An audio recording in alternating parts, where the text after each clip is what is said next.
যে ঘটনাটি এখন শেয়ার করব তা বর্তমান বরিশাল বিভাগের তৎকালীন প্রাচীন নাম চন্দ্রদ্বীপ পরগনার বর্তমান ঝালকাঠি জেলার নলছিটি থানার সুজাবাদ এলাকায় ঘটেছিল। একটি রোমহর্ষক এবং বিভীষিকাময় ঘটনা। ঘটনার সময়কাল 1819 সালের শুরুর দিকের। তৎকালীন মগ জলদস্যুদের আক্রমণ ও তাদের দমন করতে সুবেদার শাহ সুজা বর্তমান সুজাবাদে কেল্লা নির্মাণ করেছিলেন। মগদের সাথে যুদ্ধে যারা শহীদ হয়েছিলেন তাদের পরিবারকে শাহ সুজা তাদের লাখেরাজ সম্পত্তি দান করেন। আসমান সিং একজন নামকরা ব্যক্তি।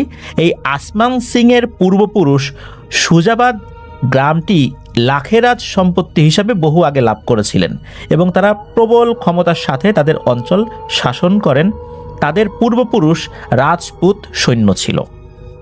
অর্থাৎ যখন সুবেদার শাহ সুজা উনি যখন মগ জলদস্যুদেরকে বিতাড়ন করতেন, তখন যারা শহীদ হতেন সেই যুদ্ধে তাদেরকে উনি বিভিন্ন পরগনা লিখে দিতেন। ছোট ছোট পরগনা, বিশাল বড় বড় গ্রাম, বিশাল বড় বড় এলাকা, তাদের পরিবার যেন ভালো মতো জীবনযাপন করতে পারে। আর শহীদদের জন্য তার এই ত্যাগ এবং তার এই বিষয়গুলো যখন অন্যরা দেখতেন, তারাও প্রবল সাহসিকতার সাথে তারা মগ জলদস্যুদের বিরুদ্ধে সুবেদার শাহ সুজার অধীনে থেকে যুদ্ধ করার জন্য উৎসাহীও হতেন। এটা তো এই 1819 সালের অনেক আগের কথা বলছি, কিন্তু ঘটনা শুরু 1819 সালের দিকে এই আসমান সিংকে কেন্দ্র করে। এবার আসি সেই 1819 সালের ওই সময়। এই আসমান সিং এর সাথে পরিচয় হয় পার্শ্ববর্তী এলাকার লোকমান সিং এর কন্যার রায় দুর্গার সাথে। এই আসমান সিং এবং লোকমান সিং দুজনের নাম মুসলিম বলে মনে হলেও এনারা দুজনেই কিন্তু হিন্দু ধর্মাবলম্বী ছিলেন। এই রায় দুর্গার সাথে তার পরিচয় হয়। পরিচয় থেকে পরিণয়ের পর বিবাহ সম্পন্ন হয়। তাদের ঘরে একে একে জন্ম নেয় 2 সন্তান। প্রথম সন্তানের নাম তারামণি, পরবর্তী সন্তানের নাম সীতা। এভাবেই অসাধারণ সুন্দরভাবে অতিবাহিত হতে থাকে তাদের সংসার। তবে ধীরে ধীরে আসমান সিং এর আর্থিক অবস্থার বেশ অবনতি হতে থাকলে আসমান সিং সিদ্ধান্ত নেয় তার পূর্ব পরিচিত একজন ইংরেজ ব্যবসায়ীর সাথে শেয়ারে ব্যবসা শুরু করবেন। তবে সেই ইংরেজ ব্যবসায়ী আসমান সিং এর এই প্রস্তাব প্রত্যাখ্যান করেন। তিনি বলেন, তোমাকে আগে আমি পরখ করতে চাই যে তুমি আমার পার্টনার হিসাবে ভালো করবা কি করবা না। তার জন্য তোমাকে একটি কাজ করতে হবে। আসমান সিং বলেন, কি কাজ? তখন সেই ইংরেজ ব্যবসায়ী বলেন যে ইংরেজ ব্যবসায়ীর অধীনে একজন উচ্চপদস্থ কর্মচারী হিসাবে আসমান সিংকে উনি নিয়োগ দেবেন। তারপর তার কাজ যদি ভালো হয়, যদি নিজেকে প্রমাণ করতে পারেন আসমান সিং, তাহলে সেই ব্যবসার একজন পার্টনার হিসাবে সেই ইংরেজ ব্যবসায়ী অন্তর্ভুক্ত করবেন। কোনো উপায়ন্তর না দেখে আসমান সিং সেই ব্যবসায়ীর প্রস্তাব গ্রহণ করেন। এক পর্যায়ে তৎকালীন চন্দ্রদ্বীপ পরগনার বর্তমান নলছিটির বন্দর এলাকায় নিজের কাজের জন্য চলে যান আসমান সিং। তৎকালীন নাকি বর্তমান সুজাবাদ থেকে আসমান সিং এর কর্মস্থলে যেতে নদীর উত্তাল স্রোত পাড়ি দিয়ে নৌকাযোগে যেতে অনেক সময় লাগতো। তাই আসমান সিং সিদ্ধান্ত নেন যে তিনি নলছিটি বন্দর এলাকায় অস্থায়ীভাবে তার কর্মস্থলে বসবাস করবেন। এরকমের চলতে থাকে আরও বেশ কয়েক মাস। তৎকালীন নলছিটি বন্দর এলাকায় কিছু মহিলারা ছোটখাটো একটা পতিতাপল্লী গড়ে তোলেন। এই আসমান সিং এর সাথে এরকমই এক পতিতার পরিচয় হয়। আর আসমান সিং ওই পতিতার মোহে পড়ে সুজাবাদে তার স্ত্রী দুর্গারানী এবং তার 2 কন্যার প্রতি একরকম বেখেয়াল হয়ে যান এবং বেশ কয়েক মাস উনি বাড়িতে আসেননি। এদিকে কি হয়েছে, দীর্ঘদিন স্বামী আসমান সিং বাড়িতে না আসার সুযোগে পার্শ্ববর্তী গ্রাম আমিরাবাদের একজন মুসলিম ব্যবসায়ী, তার নাম হচ্ছে খোদা নেওয়াজ খা, তার সাথে আসমান সিং এর স্ত্রী দুর্গা রানীর প্রণয় ঘটে। পরকীয়া প্রণয় আর কি। খোদা নেওয়াজ খার পূর্বপুরুষ শাহ সুজার সৈন্য ছিল। দুর্গা রানী রায় ও খোদা নেওয়াজ শাহের অবৈধ পরকীয়ার ঘটনা গ্রাম্য এক চৌকিদারের মাধ্যমে আসমান সিং জেনে যায়। ওই চৌকিদার আসমান সিংকে চিঠির মাধ্যমে এই বিষয়টা জানায়। মুসলিম যুবকের সাথে তার স্ত্রী পরকীয়া করছে ঘটনা শুনে আসমান সিংয়ের মাথায় রক্ত উঠে যায়। এদিকে উনি যে আর এক পতিতার মোহে পড়ে হাবুডুবু খাচ্ছেন, এই বিষয়টা কিন্তু ওনার মাথায় কাজ করে না। ওনার স্ত্রীর অপরাধটা উনি খুব বড় করে দেখা শুরু করেন। এক পর্যায়ে নিজ এলাকায় ফেরত আসেন আসমান সিং এবং বিস্তারিত ঘটনা শোনেন সেই গ্রাম্য চৌকিদারের মুখে। আসমান সিং অগ্নিমূর্তি ধারণ করে খোলা তরবারি নিয়ে রাতের বেলা বাড়িতে চলে আসেন। দুর্ভাগ্যজনকভাবে ওই সময় ওই খোদা নেওয়াজ এই রায় দুর্গার ঘরেই অবস্থান করছিলেন। এমন সময় আসমান সিং তো চলে আসেন। এই দুর্গার সহযোগিতায় খোদা নেওয়াজ শাহ ঘরের পেছনের দরজা দিয়ে জঙ্গল দিয়ে পালিয়ে যান। আসমান সিং যখন ঘরের দরজা ভেঙে ভেতরে প্রবেশ করেছেন, তখন তার স্ত্রী দুর্গা রানী দেখলেন যে আসমান সিং খোলা তরবারি হাতে তার দিকে এগিয়ে আসছেন। এদিকে তার শিশুকন্যা সীতা, সে বিছানায় শুয়েছিল। বাঁচার জন্য সে সীতাকে সামনের দিকে তুলে ধরে, যাতে করে আসমান সিং তরবারি নিয়ে ওখানেই থেমে যায়। কন্যার ভালোবাসায় সেজন্য থেমে যায়। কিন্তু আসমান সিং এতটাই ক্ষিপ্ত হন যে উনি ওই তরবারি দিয়ে দুর্গা রানীকে আঘাত করেন। এত জোরে আঘাত করেন যে দুর্গা রানীর কোলে থাকা সেই শিশুটি তরবারির আঘাতে দ্বিখণ্ডিত হয়ে যায়। আসমান সিং শিশুটির এই অবস্থা দেখে হিতাহিত জ্ঞান হারিয়ে ফেলেন। তৎকালীন এই যে সময়টা ছিল, তখন তো ব্রিটিশ সরকারের বিভিন্ন কর্মকর্তারা জজ হিসাবে নিয়োগ পেতেন অধিকাংশ সময় আর কি। একদম শেষ দিকে এসে যদিও বা বাঙালিদেরকেও জজ হিসাবে নিয়োগ দেওয়া হতো, তো ওই সময়ে লোকজনও ওখানে চলে আসে। স্ত্রী দুর্গা রানী এবং ওই খোদা নেওয়াজ শাহের সহযোগিতায় ব্রিটিশ পুলিশ আসমান সিংকে গ্রেপ্তার করেন। মামলা মোকদ্দমা চলার একটা পর্যায়ে আসমান সিংয়ের ফাঁসির হুকুম দেয় তৎকালীন ব্রিটিশ সরকার। আসমান সিংয়ের পুরো ঘটনা এবং তার ফাঁসির রায়ের বিষয়ে চিঠি লেখেন তারই সহোদর ভাই কলকাতা হাইকোর্টের তৎকালীন জজ ফটিক সিংকে। তিনি পুরো ঘটনা শুনে আপিল করেন। আপিলে তার ফাঁসির রায় বাতিল হয়ে যায়। জজ ফটিক সিং ফাঁসির আদেশ বাতিল হওয়ার চিঠি নিয়ে রওনা হন তৎকালীন চন্দ্রদ্বীপের নলছিটির সুজাবাদের উদ্দেশ্যে। এক পর্যায়ে তিনি নলছিটি বন্দর এলাকায় পৌঁছালে খোদা নেওয়াজ শাহ ষড়যন্ত্র এবং চক্রান্ত করে, খুব ভয়ঙ্কর একটা চক্রান্ত। তিনি এই পাটনি যারা মূলত এই খেয়া পারাপার করে, তাদের সহযোগিতায় এই খেয়া পারাপার বন্ধ করে রাখেন। আর বাতিল হওয়া ফাঁসির আদেশনামা যথাসময়ে সুজাবাদে পৌঁছাতে না পারার কারণে ভাদ্র মাসের অমাবস্যার একটা লগ্ন আছে, যেটা নাকি খুবই ভয়ঙ্কর। আসমান সিংয়ের বাড়িতে যেখানে ঘটনা ঘটেছিল ঠিক সেখানেই একটি পুরাতন শিমুল গাছের সাথে আসমান সিংকে ফাঁসিতে ঝুলিয়ে তার মৃত্যুদণ্ড নিশ্চিত করা হয় এবং তার মৃত্যুদণ্ড যথাসময়ে কার্যকর করা হয়। তৎকালীন নাকি এমন একটা নিয়ম ছিল, যেখানে ঘটনা ঘটতো, মানে অপরাধ যেখানে সংঘটিত হতো, ওখানে তাকে শাস্তি দেয়া হতো। ঘটনাক্রমে শোনা যায় আসমান সিংয়ের খুব শখের একটি সাদা ঘোড়া ছিল, যে ঘোড়াটি যুদ্ধবিদ্যায় খুবই পারদর্শী ছিল।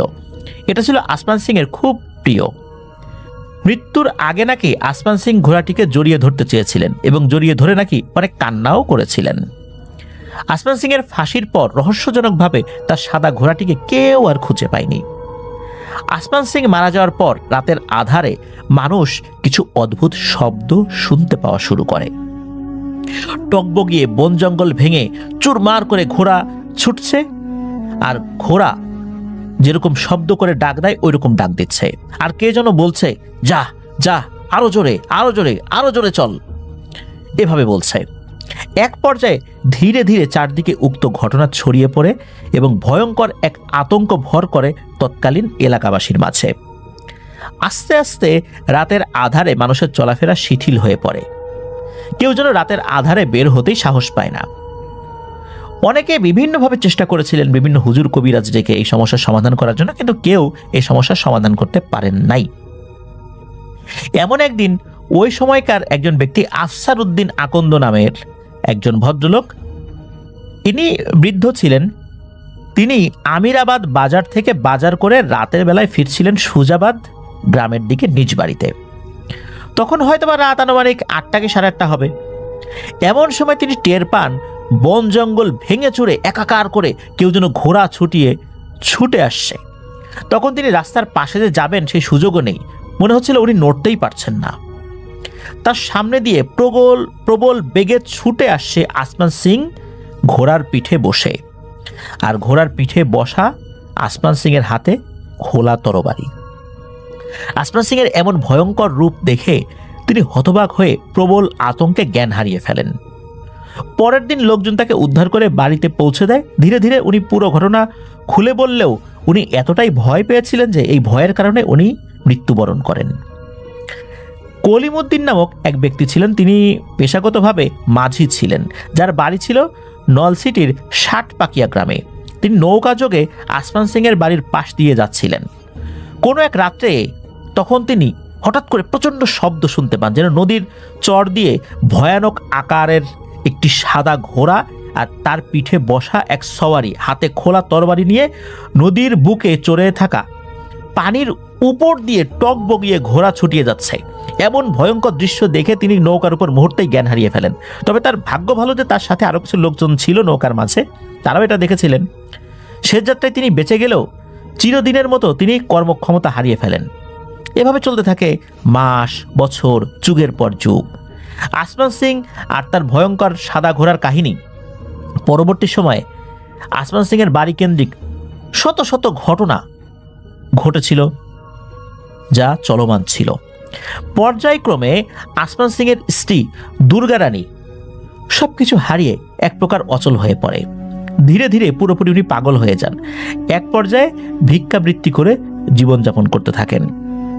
যতটুকু জানা যায়, আসমান সিং এর একমাত্র জীবিত কন্যা তারামণি সিংকে আসমান সিং এর ফাঁসির পর তার বিচারক ভাই ফটিক সিং সাথে করে কলকাতায় নিয়ে যান। কথিত আছে এমন কোনো সাহসী মানুষ ছিল না যখন আসমান সিং ও তার ঘোড়া রাতে চলাচল করত আর তার সামনে গিয়ে দাঁড়াতো। এমন সাহসী মানুষ খুঁজেই পাওয়া যেত না। পরবর্তী সময়ে 1980 সাল পর্যন্ত আমিরাবাদ থেকে সুজাবাদ ও রায়াপুর স্কুলের দক্ষিণ দিকে স্লুইস গেট বেরিবাদ পর্যন্ত সরব উপস্থিতি ছিল আসমান সিং ও তার ঘোড়ার। ফিরোজ আঙ্কেল যেমনটি বলেছেন, উনি একজন ভদ্রলোক যিনি আবির ভাইকে এই বিষয়ে বলেছেন। তো তার সমসাময়িক বন্ধুবান্ধবরা খুব ডানপিটে ছিলেন। তারা অধিকাংশ সময় তাদের কাচারি ঘরে ঘুমাতেন। সম্ভবত ভাদ্র মাসের দিন ধপাস ধপাস তাল পড়ছে এমন একটা সময়, কারণ ভাদ্র মাসে তো তাল পাকে। রাত তখন প্রায় আনুমানিক 1টা।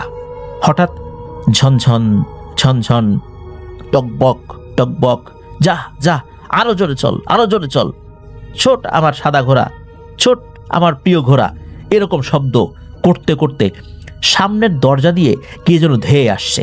এই দেখে তিনি জানালার ভেতর দিক থেকে নিজের চোখে স্পষ্ট দেখেছেন একটা বিশাল দেহী সাদা ঘোড়া তার পিঠে বসা আছে, কালো এক ছায়ামূর্তি, হাতে একটা খোলা তরবারি। আসমান সিং আর তার ঘোড়ার ভয়ঙ্কর কাহিনী ছড়িয়ে পড়ে গ্রাম থেকে থানা। তৎকালীন শত শত মানুষ সাক্ষী ছিলেন সেই ভয়ঙ্কর ঘটনার। এক পর্যায়ে এই আসমান সিং আর ঘোড়ার যাত্রা শুরু হয়। পার্শ্ববর্তী আমিরাবাদ 60 পাকিয়া থেকে রায়াপুর দক্ষিণের স্লুইস গেট নদীর পার, তারপর বেরিবাদ হয়ে আবার সেই সুজাবাদের আসমান সিং এর বাড়ির নদীর পাড়ের ফাঁসির স্থান সেই শিমুল গাছ পর্যন্ত। এভাবে তার চলাফেরার পরিধিটা আরো বড় হয়। আসমান সিং এর ঘোড়া যখন ছুটত তখন ঝনঝন আর ঘোড়ার খুরের ভয়ঙ্কর টকবগিয়ে ছুটে আসার শব্দ, এই আসমান সিং এর হাক ডাকের শব্দ অনেকেই শুনেছেন। তার ভিতর নলছিটির রায়াপুর খানবাড়ির পুলিশ অফিসার আয়েন আলী খানের পুত্র মোহাম্মদ ফিরোজ আহমেদ খান, তার বর্তমান বয়স 68 বছর, তিনিও কিন্তু এই ঘটনার সাক্ষী। আসমান সিং এর বাড়ির পেছনে যে নদীটি রয়েছে, উক্ত নদীর নাম বিষখালী নদী। বরিশাল থেকে যদি রাজাপুর, ভান্ডারিয়া, কাউখালী, পিরোজপুর, খুলনা এদিক দিয়ে যদি যেতে হতো, তৎকালীন শুধু এই নদীপথেই যাওয়া লাগতো। কথিত আছে সন্ধ্যার পরে বিষখালী নদীর আসমান সিংয়ের বাড়ি সুজাবাদ চ্যানেল এলাকা দিয়ে কেউ সহজে পার হতে পারত না। হয় নৌকা ডুবে যেত, না হয় কোনো না কোনোভাবে কেউ নদীতে পড়ে হারিয়ে যেত, পরবর্তীতে লাশ ভেসে উঠত। এতক্ষণ তো আমরা বিভিন্ন ঐতিহাসিক বিষয়গুলো শুনলাম। এবার আসুন আমরা বর্তমান সময়ের কাছাকাছি সময়ে যে ঘটনাগুলো ঘটেছে সেই ঘটনায় চলে আসি। একটি ঘটনা বর্ণনা করেছেন আবির ভাইয়ের যে গ্রাম নারকেলবাড়িয়া, এই নারকেলবাড়িয়া গ্রামের কয়েকজন প্রবীণ মুরব্বী, আব্দুল কাদের মাঝি, মনসুর আলী মৃধা, আব্দুস সোবহান মোল্লা তাদের মধ্যে উল্লেখযোগ্য। তো তাদের মুখের বর্ণিত ঘটনাটা যেরকম আবির ভাই ছোটবেলা থেকে শুনেছেন নিজ কানে, সেগুলো উনি বর্ণনা করেছেন। আসমান সিংয়ের বাড়ির ভয়ঙ্কর ঘটনার কথা কিন্তু আবির ভাই ওনার প্রয়াত মায়ের মুখেও শুনেছেন একাধিকবার। একটি লাশ কেন্দ্রিক ঘটনা বর্ণনা করেছেন আব্দুস সোবহান মোল্লা, যিনি 12-13 বছর আগে মারা গিয়েছিলেন। ঘটনার সময়কাল 1983 কি 84 সাল।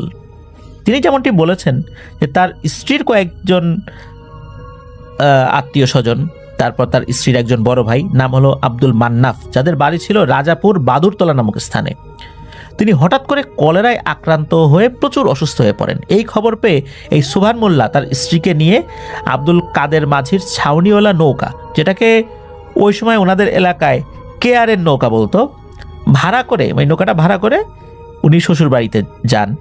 এক পর্যায়ে দুপুরের দিকে তিনি পৌঁছে দেখেন তার শ্যালকের অবস্থা খুব গুরুতর। তখন সিদ্ধান্ত নেন যে বরিশাল শেরে বাংলা মেডিকেলে নিয়ে যাবেন। তখন সকলেই সহমত পোষণ করেন। এক পর্যায়ে সোবহান মোল্লা ও তার অপর এক শ্যালক সহ আব্দুল মান্নাফকে কাদের মাঝির নৌকা যোগে বরিশাল শেরে বাংলা মেডিকেলে নিয়ে যেতে সক্ষম হন। তবে সন্ধ্যা হয়ে যায়। মেডিকেলে নিয়ে যাওয়ার কিছুক্ষণ পর ডাক্তার আব্দুল মান্নাফকে মৃত বলে ঘোষণা করেন। তখন কিন্তু রাত হয়ে গিয়েছে, তবে গভীর রাত বিষয়টা এরকম না, সন্ধ্যার ঠিক পরপরই যেরকম রাত হয়, এশার একটু আগে, এশার আজানের একটু আগে, ওই রকম সর্বোচ্চ 7টা কি 7:30 বাজে এরকম আর কি সময়। তো এই সময় আব্দুস সোবহান মোল্লা, ওনার যে অপর শ্যালক, তিনি তো তার ভাইয়ের মৃত্যুতে অনেক কান্নাকাটি করছেন। তখন আব্দুস সোবহান মোল্লা বলে যে এখন কান্নাকাটি করে কি হবে, ধৈর্য ধরো, লাশ তো বাড়িতে নিয়ে যেতে হবে।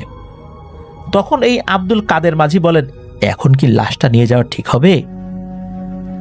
আব্দুস সোবহান মোল্লা ছিলেন খুবই সাহসী এবং একরোখা স্বভাবের, আর বদমেজাজি মানুষও ছিলেন বটে। তিনি বলেন যে এখনই লাশ নিয়ে যাব, কিসের ভয়, কোনো ভয় নাই, চলো আল্লাহর নাম নিয়ে। এক পর্যায়ে তারা রওনা হন লাশ নিয়ে সোবহান মোল্লার শ্বশুরবাড়ি বাদুরতলা এলাকার উদ্দেশ্যে। নৌকার মোট 3 জন সদস্য আর একটা লাশ। এক পর্যায়ে নৌকা চলতে চলতে আসমান সিংয়ের সুজাবাদের বাড়ির ঠিক পেছন পর্যন্ত যখনই আসছে, তখন কেমন যেন নৌকা আস্তে আস্তে একে একে পাড়ে ভিড়ে যায়। আব্দুল কাদের মাঝি এবং নৌকার সামনে বসা সোবহান মোল্লা শত চেষ্টা করেও নৌকাটা ঠিকভাবে চালাতে পারছিল না, একা একাই পাড়ে ভিড়ে যায়। তাদের অনিচ্ছা সত্ত্বেও নৌকা পাড়ে ভিড়ে যায়। আসলে ওটাই কিন্তু সেই ভয়ঙ্কর জায়গা আসমান সিংয়ের বাড়ি, যেখানে নৌকাটা একা একে পাড়ে ভিড়ে গিয়েছিল। আব্দুল কাদের মাঝি দেখেন হঠাৎ করে লাশটি উঠে বসে পড়ে এবং বলতে থাকে, এই আমাকে নামিয়ে দে এখানে। তখন আব্দুল কাদের মাঝি প্রচণ্ড জোরে চিৎকার দিয়ে জ্ঞান হারিয়ে ওই নৌকাতেই লুটিয়ে পড়েন। পেছন থেকে চিৎকার শুনে আব্দুস সোবহান মোল্লা ফিরে তাকায় এবং উনি ভরা জ্যোৎস্নার আলোয় দেখতে পান তার শ্যালকের মৃতদেহ উঠে বসে পড়ছে এবং বলছে, এই আমাকে এখানে নামিয়ে দে। সোবহান মোল্লা তো যা বোঝার বুঝে ফেলেন। তিনি দেরি না করে তার হাতে থাকা বৈঠা দিয়ে উপর্যুপরি আঘাত করতে থাকেন ওই লাশের উপরে। অনেকগুলো আঘাত করার পর ওই লাশটি আবার পড়ে যায় বলতে লাশের পূর্বের অবস্থায় চলে যায়। এ সময় সোবহান মোল্লা কিন্তু প্রচণ্ড ভয় পান, যদিও বা উনি খুবই সাহসী মানুষ ছিলেন। তবে উনি সাহস না হারিয়ে পরিস্থিতি সামলে নেওয়ার চেষ্টা করেন। এক পর্যায়ে সোবহান মোল্লা কাদের মাঝির মাথায় পানির ঝাপটা দিলে তারও জ্ঞান ফেরত আসে।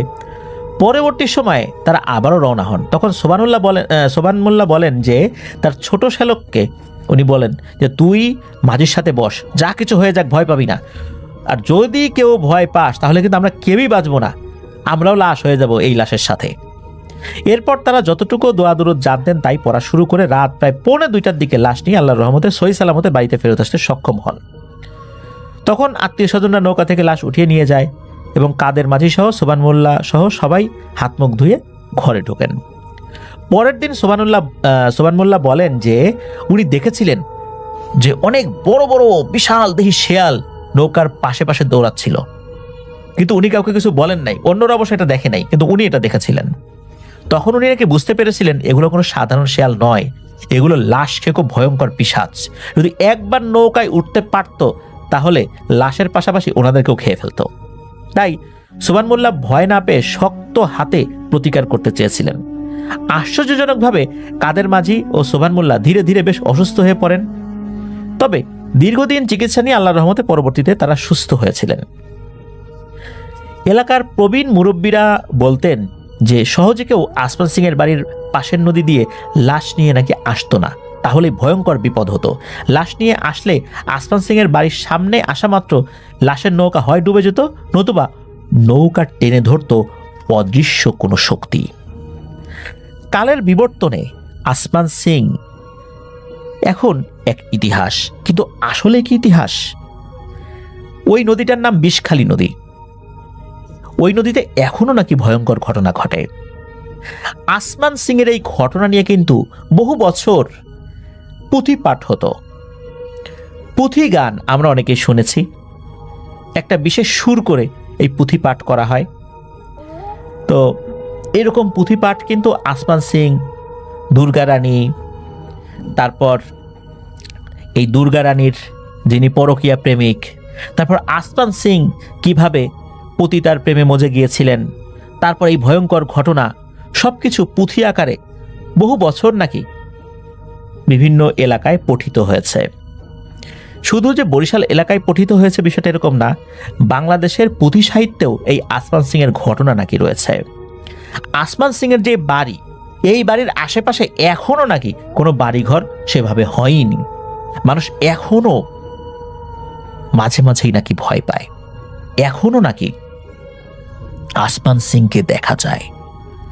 বিশাল দেহি একটা সাদা ঘোড়ার উপরে খোলা তরবারি হাতে আসমান সিং টকবগিয়ে ছুটে আসছে, আর ঘোড়াকে বলছে, যা ছুটে চল আমার প্রিয় ঘোড়া, ছুটে চল, আরো জোরে আরো জোরে।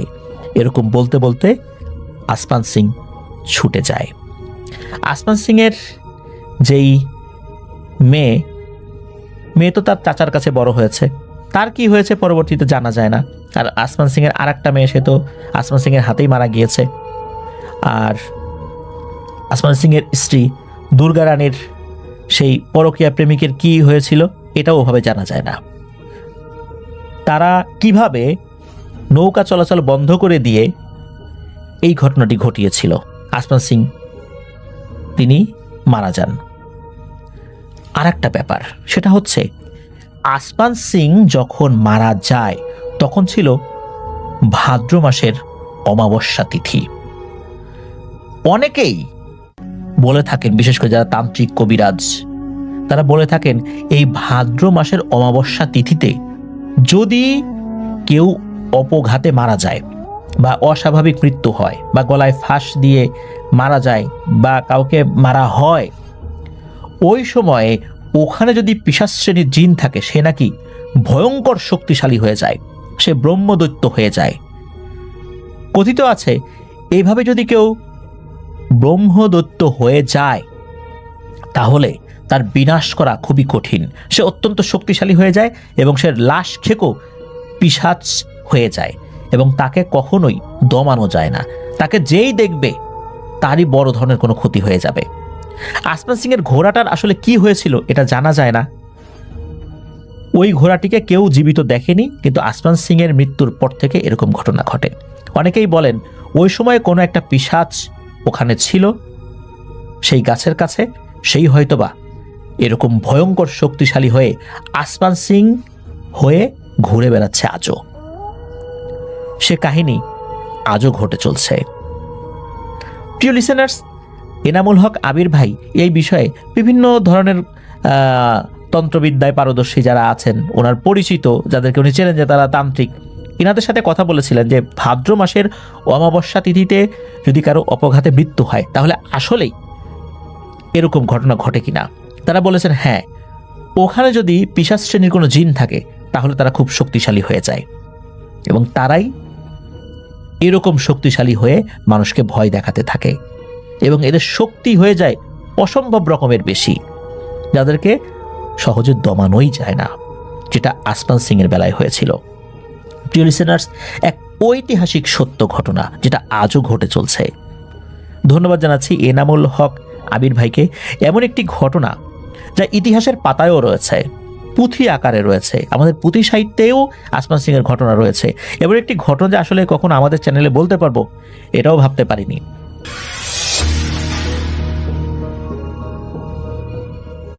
তো এই ঘটনাটা ঘটে 2015 সালে রূপা নামে একটা মেয়ের সাথে এবং তার পরিবারের সাথে। রূপা 2010 সালে বিয়ে করেছিল জুয়েলকে। তো ভালোবেসে ওদের বিয়ে করা হয় এবং প্রথম পর্যায়ে ওদের দুই ফ্যামিলি কেউই এই বিয়ের পক্ষে রাজি ছিল না। তো ভালো যখন ওদের জীবনযাপন যাচ্ছিল, ঠিক বিয়ার 2 বছরের মাথায় জুয়েল এবং রূপার মধ্যে বেশ সমস্যা সৃষ্টি হয়। মানে এক কথায় পারিবারিক কলহ, একজন নাকি আরেকজনকে দেখতে পারতো না, প্রায় নাকি ওদের মধ্যে ঝগড়া লেগে থাকতো। একটা পর্যায়ে রূপা এতটাই বিরক্ত হয়ে যায় জুয়েলের প্রতি যে সে ওর নিজের বাড়িতে এসে পড়ে রাগ করে। তো জুয়েল নাকি ওকে বাড়ি থেকে, মানে ওদের জুয়েল রূপাদের বাড়ি থেকে নিয়ে আসার জন্য অনেক চেষ্টা করেছিল। তো রূপা নাকি একবারে বলেছিল যে না, সে আর কখনোই জুয়েলের বাড়িতে যাবে না। তার কিছুদিন পরে জুয়েলের লাশ পাওয়া যায় ওদের বাড়ির ঠিক আশেপাশেই, মানে জুয়েলদের বাড়ির ঠিক আশেপাশেই। অনেকেই মনে করে হয়তো রূপা কাউকে দিয়ে ওকে খুন করিয়েছে, কিন্তু না, আসলে এটা পরে একটা পর্যায়ে প্রমাণ হয় যে না, ও সুইসাইড করেছিল জুয়েল। যাই হোক, এরকম জুয়েল যখন মারাও যায় তখন নাকি জুয়েলের লাশটা পর্যন্ত রূপা দেখতে আসে না, এতটা বিরক্ত ছিল সে। তো এটার বছর খানিক পর রূপার আরেক জায়গায় বিয়ে হয়, কিন্তু বিয়ে হওয়ার পরেও রূপা ওর মায়ের কাছেই থাকতো। তো বিয়ের ঠিক 7 কি 8 দিন পরে রূপার ফ্যামিলিতে প্রথম যে সমস্যাটা হয় সমস্যাটা হয় ওর মায়ের সাথে। তো বলে রাখতেছি আগে দিয়ে যে রূপা কিন্তু ওর হাজবেন্ডের সাথে ওর মায়ের বাড়িতেই থাকতো কোন একটা কারণে, মানে ওই ওর শ্বশুর বাড়িতে থাকতো না। তো যেদিন এই ঘটনাটা ঘটে, এটা ফজরের ঠিক আগ মুহূর্তে রূপার মা, উনি নাকি অজু করতে যাবে, উনি ফজরের নামাজ পড়ে, তো ঠিক তার আগ মুহূর্তে অজু করতে যাবে। তো উনি দেখতেছে তখনও মানে আজান দেয় নাই, ওনার চোখে একটু ঘুম ঘুম ভাব ছিল। উঠানের ঠিক একটা পাশেই ছিল ওনাদের ওয়াশরুমটা। উনি যখন ওয়াশরুমে ঢুকতে যাবে, উনি হঠাৎ করে দেখতেছে যে ওনার চুলটা পিছন দিয়ে হ্যাঁচকা টান দিতেছে কে যেন, এবং উনি এতটাই ব্যথা পায় পিছিয়ে দেখতেছে যে ওনার মেয়ে রূপা। এবং এটা দেখে উনি চিৎকার দিয়ে বলতেছে যে মা, তুই এত রাতে আমার চুল টান দিলি কেন? এটা বলতেই নাকি রূপা ওনার মায়ের, মানে রূপার মায়ের নাকি হাতে কামড় দিছে। এবং রূপার মা নাকি এত জোরে চিৎকার দিছে যে তখন নাকি হঠাৎ করে, মানে উনি কিছু বলতে পারতেছে না কি হচ্ছে। এমন সময় নাকি ফজরের আজান দিবে এবং রূপা নাকি দৌড় দিয়ে চলে যায়, এবং রূপার মাও দৌড় দিয়ে ঘরের মধ্যে এসে পড়ে, এবং এসে উনি জোরে জোরে চিৎকার করে কাঁদতেছে। ওনার কান্না শুনে রূপা এবং রূপার হাজবেন্ড পাশের রুম থেকে এসে পড়ে, এবং ওনাদের অন্যান্য আশেপাশে যারা ছিল ওরাও এসে পড়ে এবং বলতেছে মা, কি হয়েছে? উনি নাকি জোরে জোরে কাঁদতেছে, বলতেছে রূপা, তুই এটা আমার কি করলে? আমার হাতে কামড়ালি কেন মা? আমার চুল টানলি কেন মা? এটা বলতেই নাকি সঙ্গে সঙ্গে উনি সেন্সলেস হয়ে যায়। সবাই ভাবে হয়তো বা খারাপ কিছু দেখছে উনি, এর জন্য ভয় পেয়ে কাজটা মানে এরকম হয়েছে ওনার। তো কিছুক্ষণ পর যখন ফজরের জামাত শেষ হয় তখন মসজিদ থেকে হুজুর নিয়ে আসা হয় এবং রূপার মাকে, মানে রূপার মাকে উদ্দেশ্য করে ওই ঝাড়ফুঁক দেওয়া হয়। সে হুজুর ঝাড়ফুঁক দেন এবং হুজুর বলতেছে হয়তো খারাপ কিছু দেখছে, কোনো সমস্যা নেই, ঠিক হয়ে যাবে। এরকম ওই আশা নিয়ে তো সবাই বসে আছে, কিন্তু নাকি দিনের 10টা-11টা বাজে রূপার মায়ের কোনো সেন্স আসে না। শুধু ঘুমের মধ্যে কিছুক্ষণ পর পর নাকি উনি উঠার চেষ্টা করে, উনি সেন্সের যে অবস্থায় যে ঘুমের মধ্যে উঠার চেষ্টা করে, কিন্তু উঠতে পারতেছিল না, আবার নাকি উনি পড়ে যাচ্ছিল। এই হতে হতে নাকি আসরের সময় গিয়ে ওনার সেন্স আসে এবং উনি খেয়াল করতেছে যে উনি উঠে বসতে পারতেছে, কিন্তু হাঁটার যে ক্ষমতাটা সেটা ওনার নাই। ওনার নাকি প্রায় কোমর থেকে পা পর্যন্ত অবশ হয়ে গেছে। এটা ঘটার পর তো বাসার সবাই একটু ভয় পেয়ে যায়। 2-1টা হুজুর সেদিন আনে, কিন্তু কোনো হুজুরই সেই সমস্যার সমাধান করতে পারে না, বলে হয়তো উনি শারীরিকভাবে একটু অসুস্থ হয়ে গেছে দেখে সমস্যাটা হয়েছে। তো যাই হোক, ওনারা আসলে কয়েকদিন ধরে নাকি বেশ চিকিৎসা করতেছিল, কিন্তু রূপার মার কোনো সমাধান হচ্ছিল না।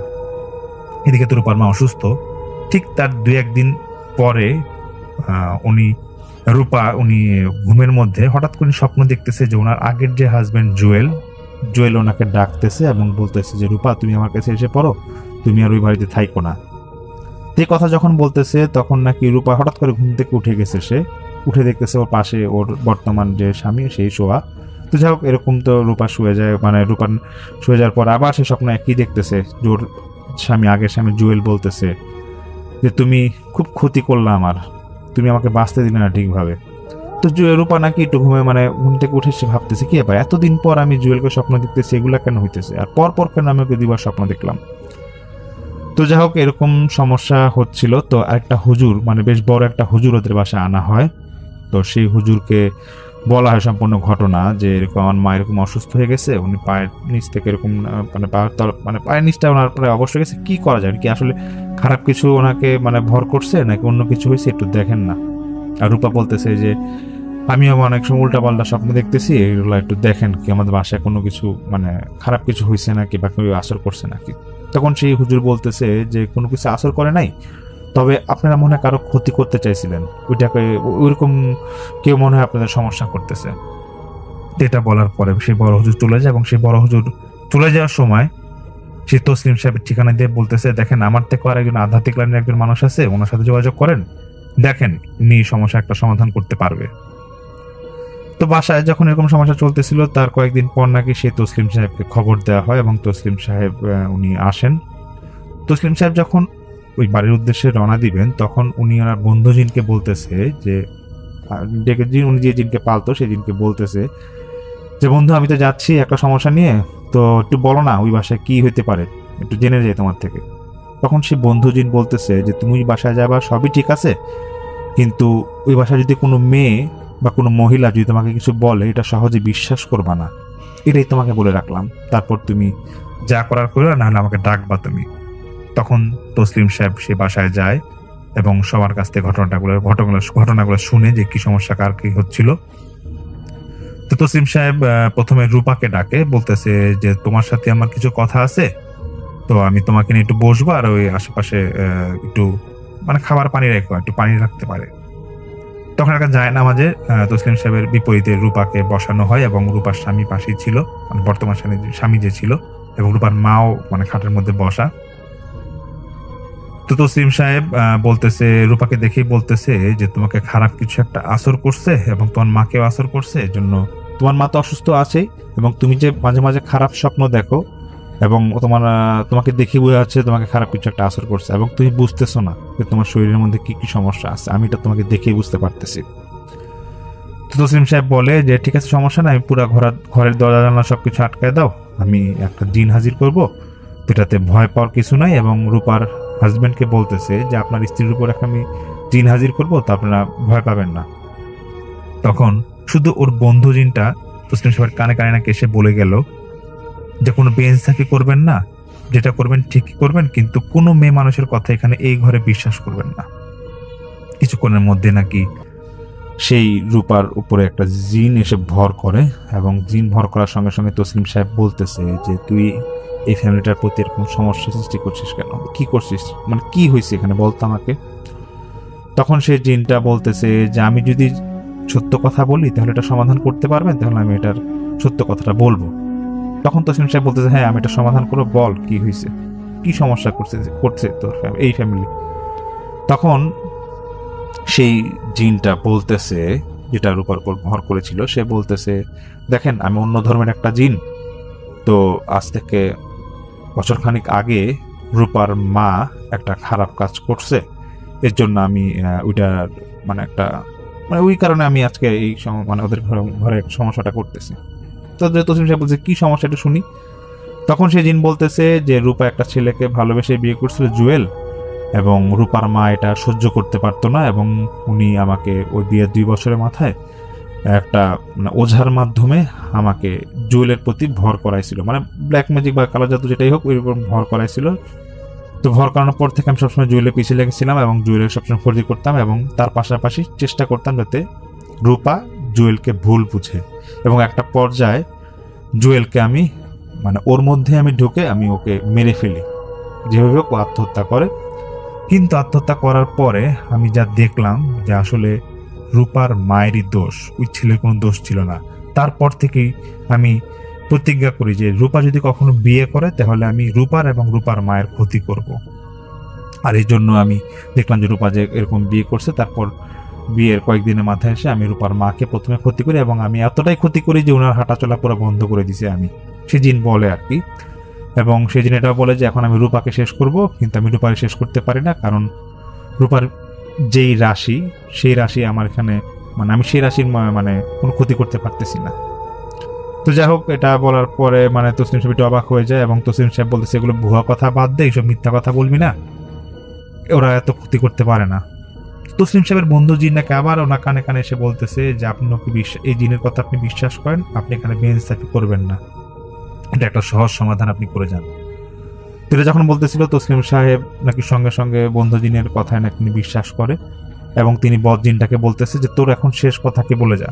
তখন সেই বদ জিন বলতেছে যে আমি এখান থেকে চলে যাব ঠিকই, কিন্তু এই বাসার মানুষের কারো না কারো একটা ক্ষতি হবে এবং এটা আমি করেই ছাড়বো। এটা বলার সঙ্গে সঙ্গেই নাকি মানে তসলিম সাহেব যে কিছু একটা করবে, সঙ্গে সঙ্গে দেখতেছে যে সে বদদিন চলে গেছে, আর সে কথা বলে না এবং যাওয়ার সময় ওদের যে ঘরের জানলাটা ছিল, জানলাটাকে জোরে একটা বাড়ি খায়। তখনই তসলিম সাহেব বুঝে যায় না বদদিনটা চলে গেছে। তখন তসলিম সাহেব দেখতেছে রূপার তো সেন্স নাই, তিনি কিছুক্ষণের মধ্যে রূপার সেন্স আনার ব্যবস্থা করে এবং বাসায় যারা ছিল ওদেরকে বলতেছে যে আসলে কি ঘটনা ঘটলো এটা তো আপনারা শুনলেন সবাই, এখন এটার কোনো সমাধান নাই, আর এটা সত্য না মিথ্যা আমি বলতে পারবো না, তবে জিন যে আমাকে এটা বলছে এটা সত্যই হবে। তো রূপার জামাই মানে একটু অবাক হয়ে যাচ্ছিল, যিনি বর্তমান জামাই ছিল। যাই হোক, তসলিম সাহেব বলে যে আমি চলে যাচ্ছি, কিন্তু আমি এটা সমাধান করতে পারবো না, কারণ আমি বেইনসাফি আমি করতে পারবো না। আর আপনার একটু, আমি তো দেখলাম ঠিক আছে, কিন্তু আমার সাথে দ্বারা যেহেতু সমাধান হচ্ছে না, আপনারা পারলে অন্য কারোর সাথে কথা বলেন বা দেখেন। তো এটা বলার পর তসলিম সাহেব তো এসে পড়ে, আর ওই ফ্যামিলির সাথে উনি যোগাযোগ করে না। তবে তসলিম সাহেব যেটা বলে যে পরবর্তীতে উনি শুনতে পারে যে রূপার মা, উনি তো আগে পায়ে ওনার প্যারালাইজ বা হাঁটাচলা বন্ধ হয়ে গেছিল, রূপা ওনাকে আস্তে আস্তে তখন তারপর থেকে অসুস্থ হয়ে গেছিল অনেক, সে নাকি আর সুস্থ হইতে পারে নাই এবং রূপার মাও নাকি ওনার জবান চলে গেছিল, আর কথা বলতে পারে নাই। তো এটা তো ঘটনাটা শুনে তারপরে তো এভাবেই ওনাদের পরবর্তীতে এই সমস্যার সমাধান হয় না। তসলিম সাহেব যেটা বলে, উনি তো এসেই পড়ে, কারণ ওনার বন্ধু যিনি একটা কথাই বলছিল যে এখানে যেটাই হবে, কোনো মেয়ে মানুষের কথা কখনো বিশ্বাস করবা না ওইখানে, ওই আসরে।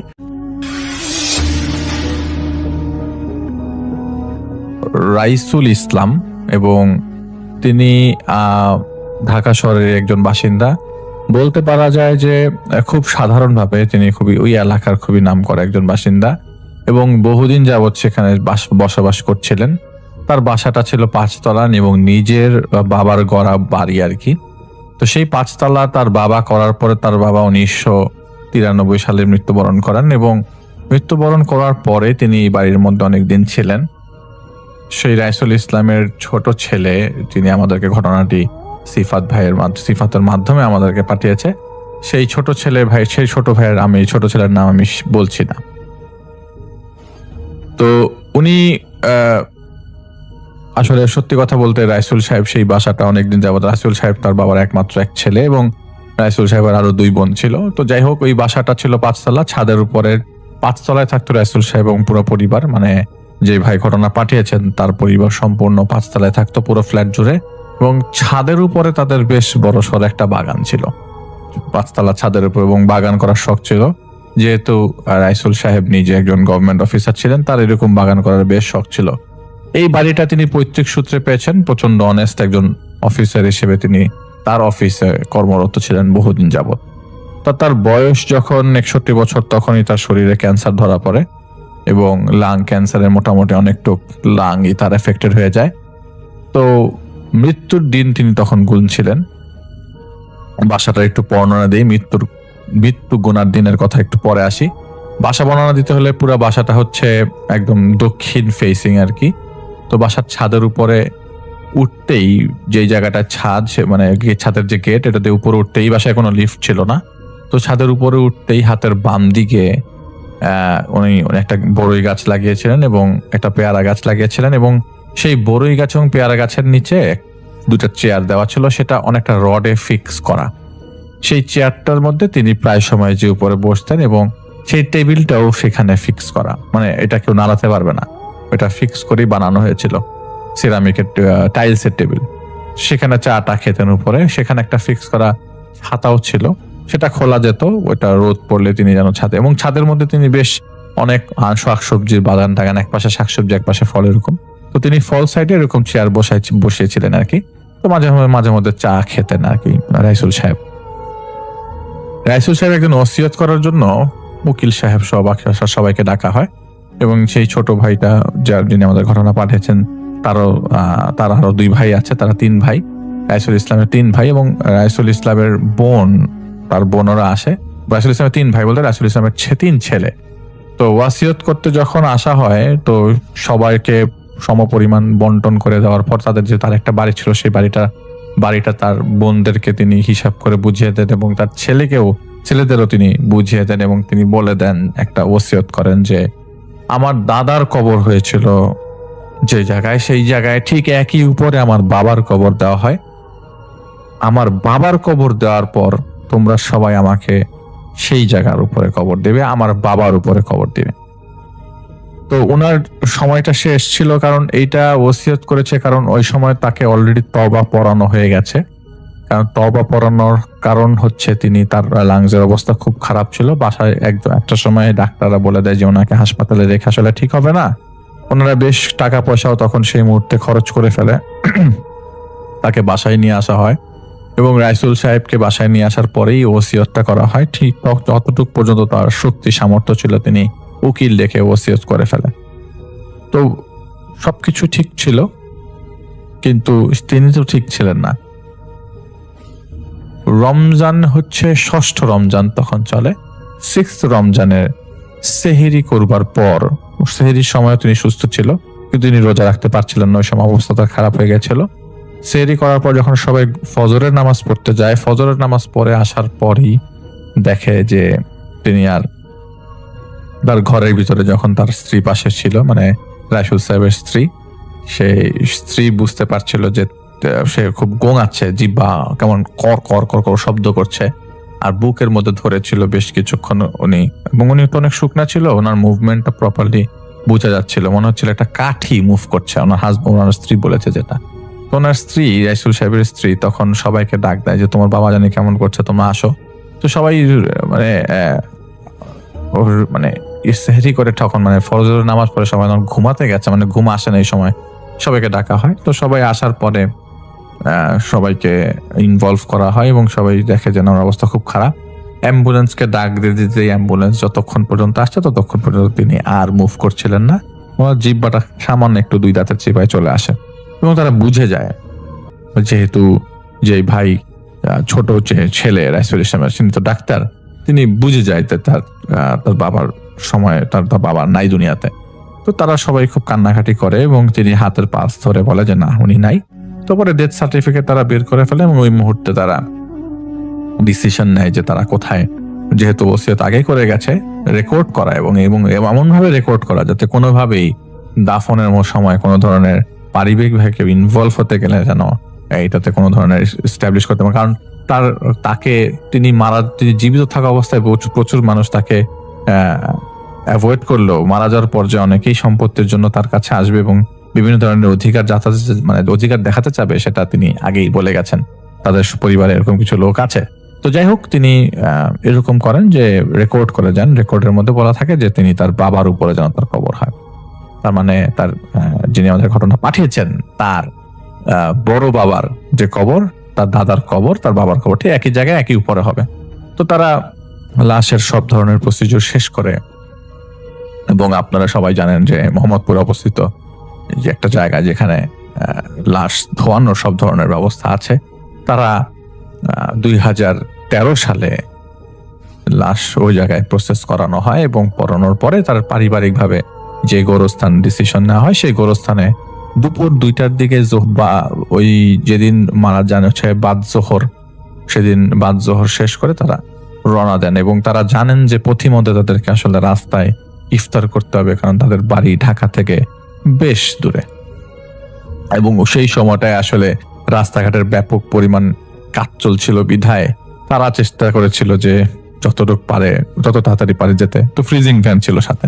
তো যাই হোক, তারা পৌঁছে যায় তাদের গ্রামের বাড়িতে এবং গ্রামের বাড়িতে পৌঁছানোর পর দেখা যায় যে আগের থেকে কবর খোঁড়া এবং কবর যিনি খুঁড়েছেন তার কাছ থেকে পরবর্তী সময় এরকম জানা যায় যে কবর খোঁড়ার সময় যখন কবর খুঁড়ছিলেন তখন তিনি একটা পর্যায়ে শ্বাস হারিয়ে নিচে অনেকটু গর্ত করে নিচে পড়ে যান।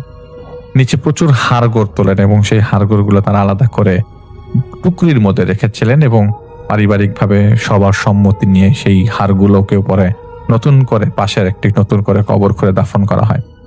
এই হাড়গোড়গুলো তার দাদার এবং বাবার ছিল এবং সেখানে বহু কিছু পাওয়া যায়, যেসব জিনিসগুলো তারা সেই টুকরির ভিতরে করেই দাফন করে ফেলে। কিন্তু কিছু জিনিসের কথা আমি পরবর্তী সময় বলবো।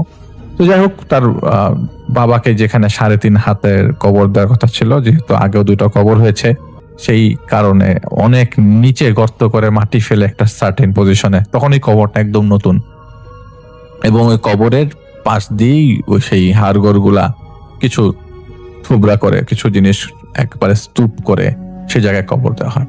তো তার বাবার কবর দেওয়া কমপ্লিট হয়। কমপ্লিট করার পর তারা ওদিন রাতের বেলা সেহেরি ইফতার করে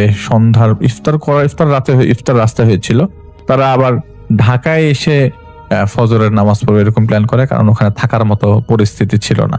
তো তারা রওনা দিয়ে ঢাকার দিকের উদ্দেশ্যে রওনা দিয়ে দেয়। দাফন করতে করতে রাত্রে 11:30 বাজে জানাজা পড়ে এবং তারা ঢাকার উদ্দেশ্যে রওনা দিয়ে দেয় এবং চিন্তা করে যে হয়তো রাত্রে রাস্তার মধ্যেই সেহরি করতে হবে। রাস্তায় যখন তারা সেহরি করতে যাবে এবং এমন সময় রাস্তার মধ্যে তাদের আসলে ফ্রিজিং ভ্যান তো তারা ওই মুহূর্তেই ছেড়ে দেয়, কিন্তু তাদের আসার পথে 3টা মাইক্রোবাস ছিল, তাদের ফ্যামিলির 3টা মাইক্রোবাস এবং তাদের নিজেদের 2টো প্রাইভেট কার। মোটামুটি বেশ মানুষজন ঢাকা থেকে লাশ নিয়ে গ্রামের বাড়িতে গিয়েছিল। তো তারা যখন ব্যাক করার সময় রাস্তাতে তাদের যেই রাস্তা দিয়ে তারা ঢোকে সেই রাস্তা খালি, কোনো একটা জায়গায় গাছ পড়ে আছে, আবার ব্যাক করে আবারও রাস্তা দিয়ে ঘুরে আসে এবং আরেক জায়গায় আসার পর দেখে যে সে জায়গাও গাছ ভাঙা। একই সাথে সবগুলা গাড়ি ছিল, একই সাথে সবগুলা গাড়ি আটকা পড়ে, আবারও গাছ ভাঙা। এরকম করার পরে 3টা রাস্তা তারা অল্টারনেট করে ঢাকায় আসবার চেষ্টা করে, কিন্তু কোনোভাবেই তারা 3টা রাস্তা ধরে ঢাকায় আসতে পারছিল না এবং তারা ঠিকই আবার ব্যাক করে সেহরি খায় যেই তাদের গ্রামের বাড়িতে, আসতে পারে না ঢাকাতে।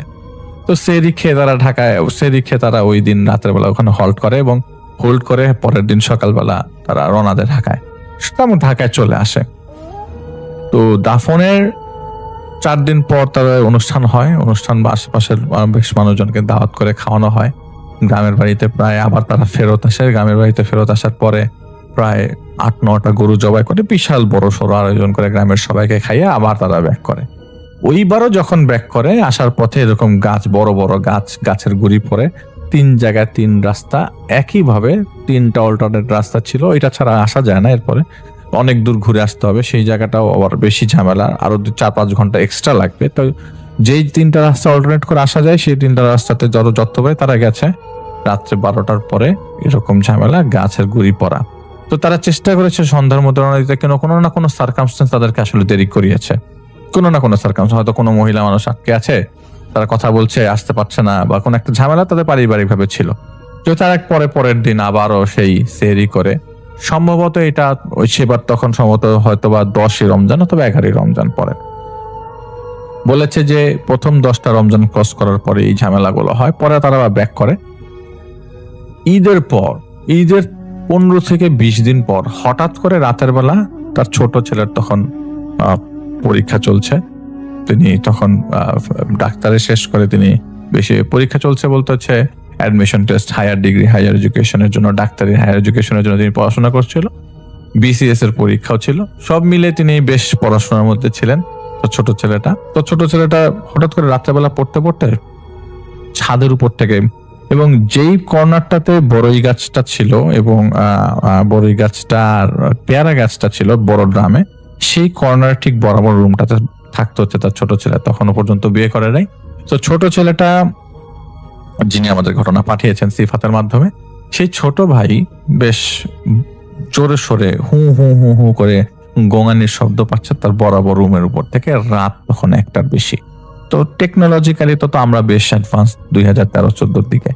তো তিনি কি করলেন, আচ্ছা ছাদের উপরে কে কান্না করবে, আর তাদের বাসাটা 5 তলা, তো তাদের ছাদে সাধারণ ভাড়াটিয়ারা উঠতে পারতো না, কারণ খুব পারমিশন ছাড়া সাধারণ ভাড়াটিদের ওঠার নিয়ম ছিল না, কারণ তাদের যে মেইন 5 তলার গেটটা ছিল সেটাতে তালা দেওয়া থাকতো, কেউ চাইলে উপরে উঠতে পারতো না। তাদের কাছ থেকে তারা চাবি নিয়ে পারমিশন নিয়ে ছাদে উঠতে হতো যদি কেউ উঠতে চেত। আর রাত 10টার পরে সেই গেট তো পার্মানেন্টলি বন্ধ। ছাদে ওঠার জন্য উঠা যেত, তাদের কাছ থেকে চাবি নিয়ে ছাদে গেট খুলতে হতো, কিন্তু রাত 10টার পর তাদের সেই সিঁড়ির কামরার গেটটা, গ্রিলের গেট, সেটা বন্ধ করে দিত তারা, সেটা কেউ 10টার পরে ছাদে উঠতে না পারে। তো রাত তখন 1টা বাজে, ছাদে ওঠার তো কোনো চান্সই নাই। সে দরজাটা খুলে তাদের যে মেইন করিডোরের সামনে যে সিঁড়ির কামরার গেটটা, যেটা মেইন গেট, যেটাতে ছাদে নিচ থেকে কেউ ছাদে উঠতে পারবে, সেই গেটটা তো চেক করে যে সেটাতে তালা দেওয়া। তিনি আবার তার রুমে যান, তাহলে হু হু করে কাঁদছে কে। ওই মুহূর্তে যেই শব্দে কান্নাটা আসছে, সেই শব্দটা দেখে মনে হচ্ছিল যে, শুনে মনে হচ্ছিল যে একটা কোনো মহিলা মানুষ কান্না করছে, কিন্তু বাসায় তো ওই মুহূর্তে কোনো মহিলা মানুষ ছিল না। তারা 3 ভাই, তার মা, তিনি তার মার রুমে যে উকি মারে, উকি দেয়, দেখে যে তার মা তো ঘুমাচ্ছে। ঈদের পরের ঘটনাটা, তো তিনিও বেশ খুব অবাক হয়ে যায়, এবং তার কোচিং সেন্টারের পরীক্ষা সব মিলে তিনি বেশ পড়াশোনার মধ্যে ছিলেন, কিন্তু তার ডিস্টার্ব হচ্ছিল। তার রুমের মধ্যে তিনি বারবার কান ঝাঁকি দিয়ে পরিষ্কার করার চেষ্টা করে যে আসলে তিনি কি আসলে কান্নার শব্দ শুনছেন নাকি পাশের বাসা থেকে কোনো কান্না। তার ভাষ্য মতে যে তার আশেপাশে এত কাছে বাসা নাই, যে বাসা এত কাছে না বাসাগুলা, যেসব বাসাগুলা থেকে কান্নার আওয়াজ এত স্পষ্ট শোনা যাবে, এবং তিনি জানালার পাশে দাঁড়িয়ে থেকে স্পষ্ট শুনছেন যে ছাদের উপর থেকে কান্না আসছে। তো তিনি বেশ সাহসী মানুষ, আমি তাকে চিনি, আমি খুব ভালো করে চিনি। যাই হোক, তিনি ছাদে যান। ছাদে যে তিনি গেট ধরে পড়ে যাওয়ার মতো অবস্থা, কারণ গেট থেকে উঠে বাম দিকে যে বড়ই গাছটা এবং যে পেয়ারা গাছটা ছিল, সেই রেলিং ধরে, আসলে সেই রেলিংটার উপর দিয়ে আবার কারুকাজ করা, তাদের বাসার ছাদের উপরে রেলিংটার উপরে কারুকাজ করা, সিমেন্টেরই কিন্তু কারুকাজ করা, সুন্দর কারুকাজ করা, গোল রাউন্ডেড। সেখানে আপনি চাইলে দাঁড়াতে পারবেন না, মানে আপনি সাপোর্ট নিতে পারবেন না, দাঁড়ানো সম্ভব না, কারণ এটা গোল রাউন্ডেড, এটা রাউন্ড শেপ। তো ওখানে একজন বসে কান্না করছে। শেপ এবং মানুষটার চেহারা, সুরত দূর থেকে যতটুকু মনে হচ্ছে ছাদের আলো, কারণ ছাদে উঠে তিনি লাইট জ্বালালেন, ওই আলোটা সেই জায়গা পর্যন্ত যায়, এবং তিনি পরিষ্কার তার বাবাকে দেখতে পান ছাদের উপরে কান্না করছে। বাবা ঠিকই, কিন্তু শব্দ আসছে মহিলার। তিনি ডাকে আব্বা, খুব জোরে ডাক দেয় আব্বা।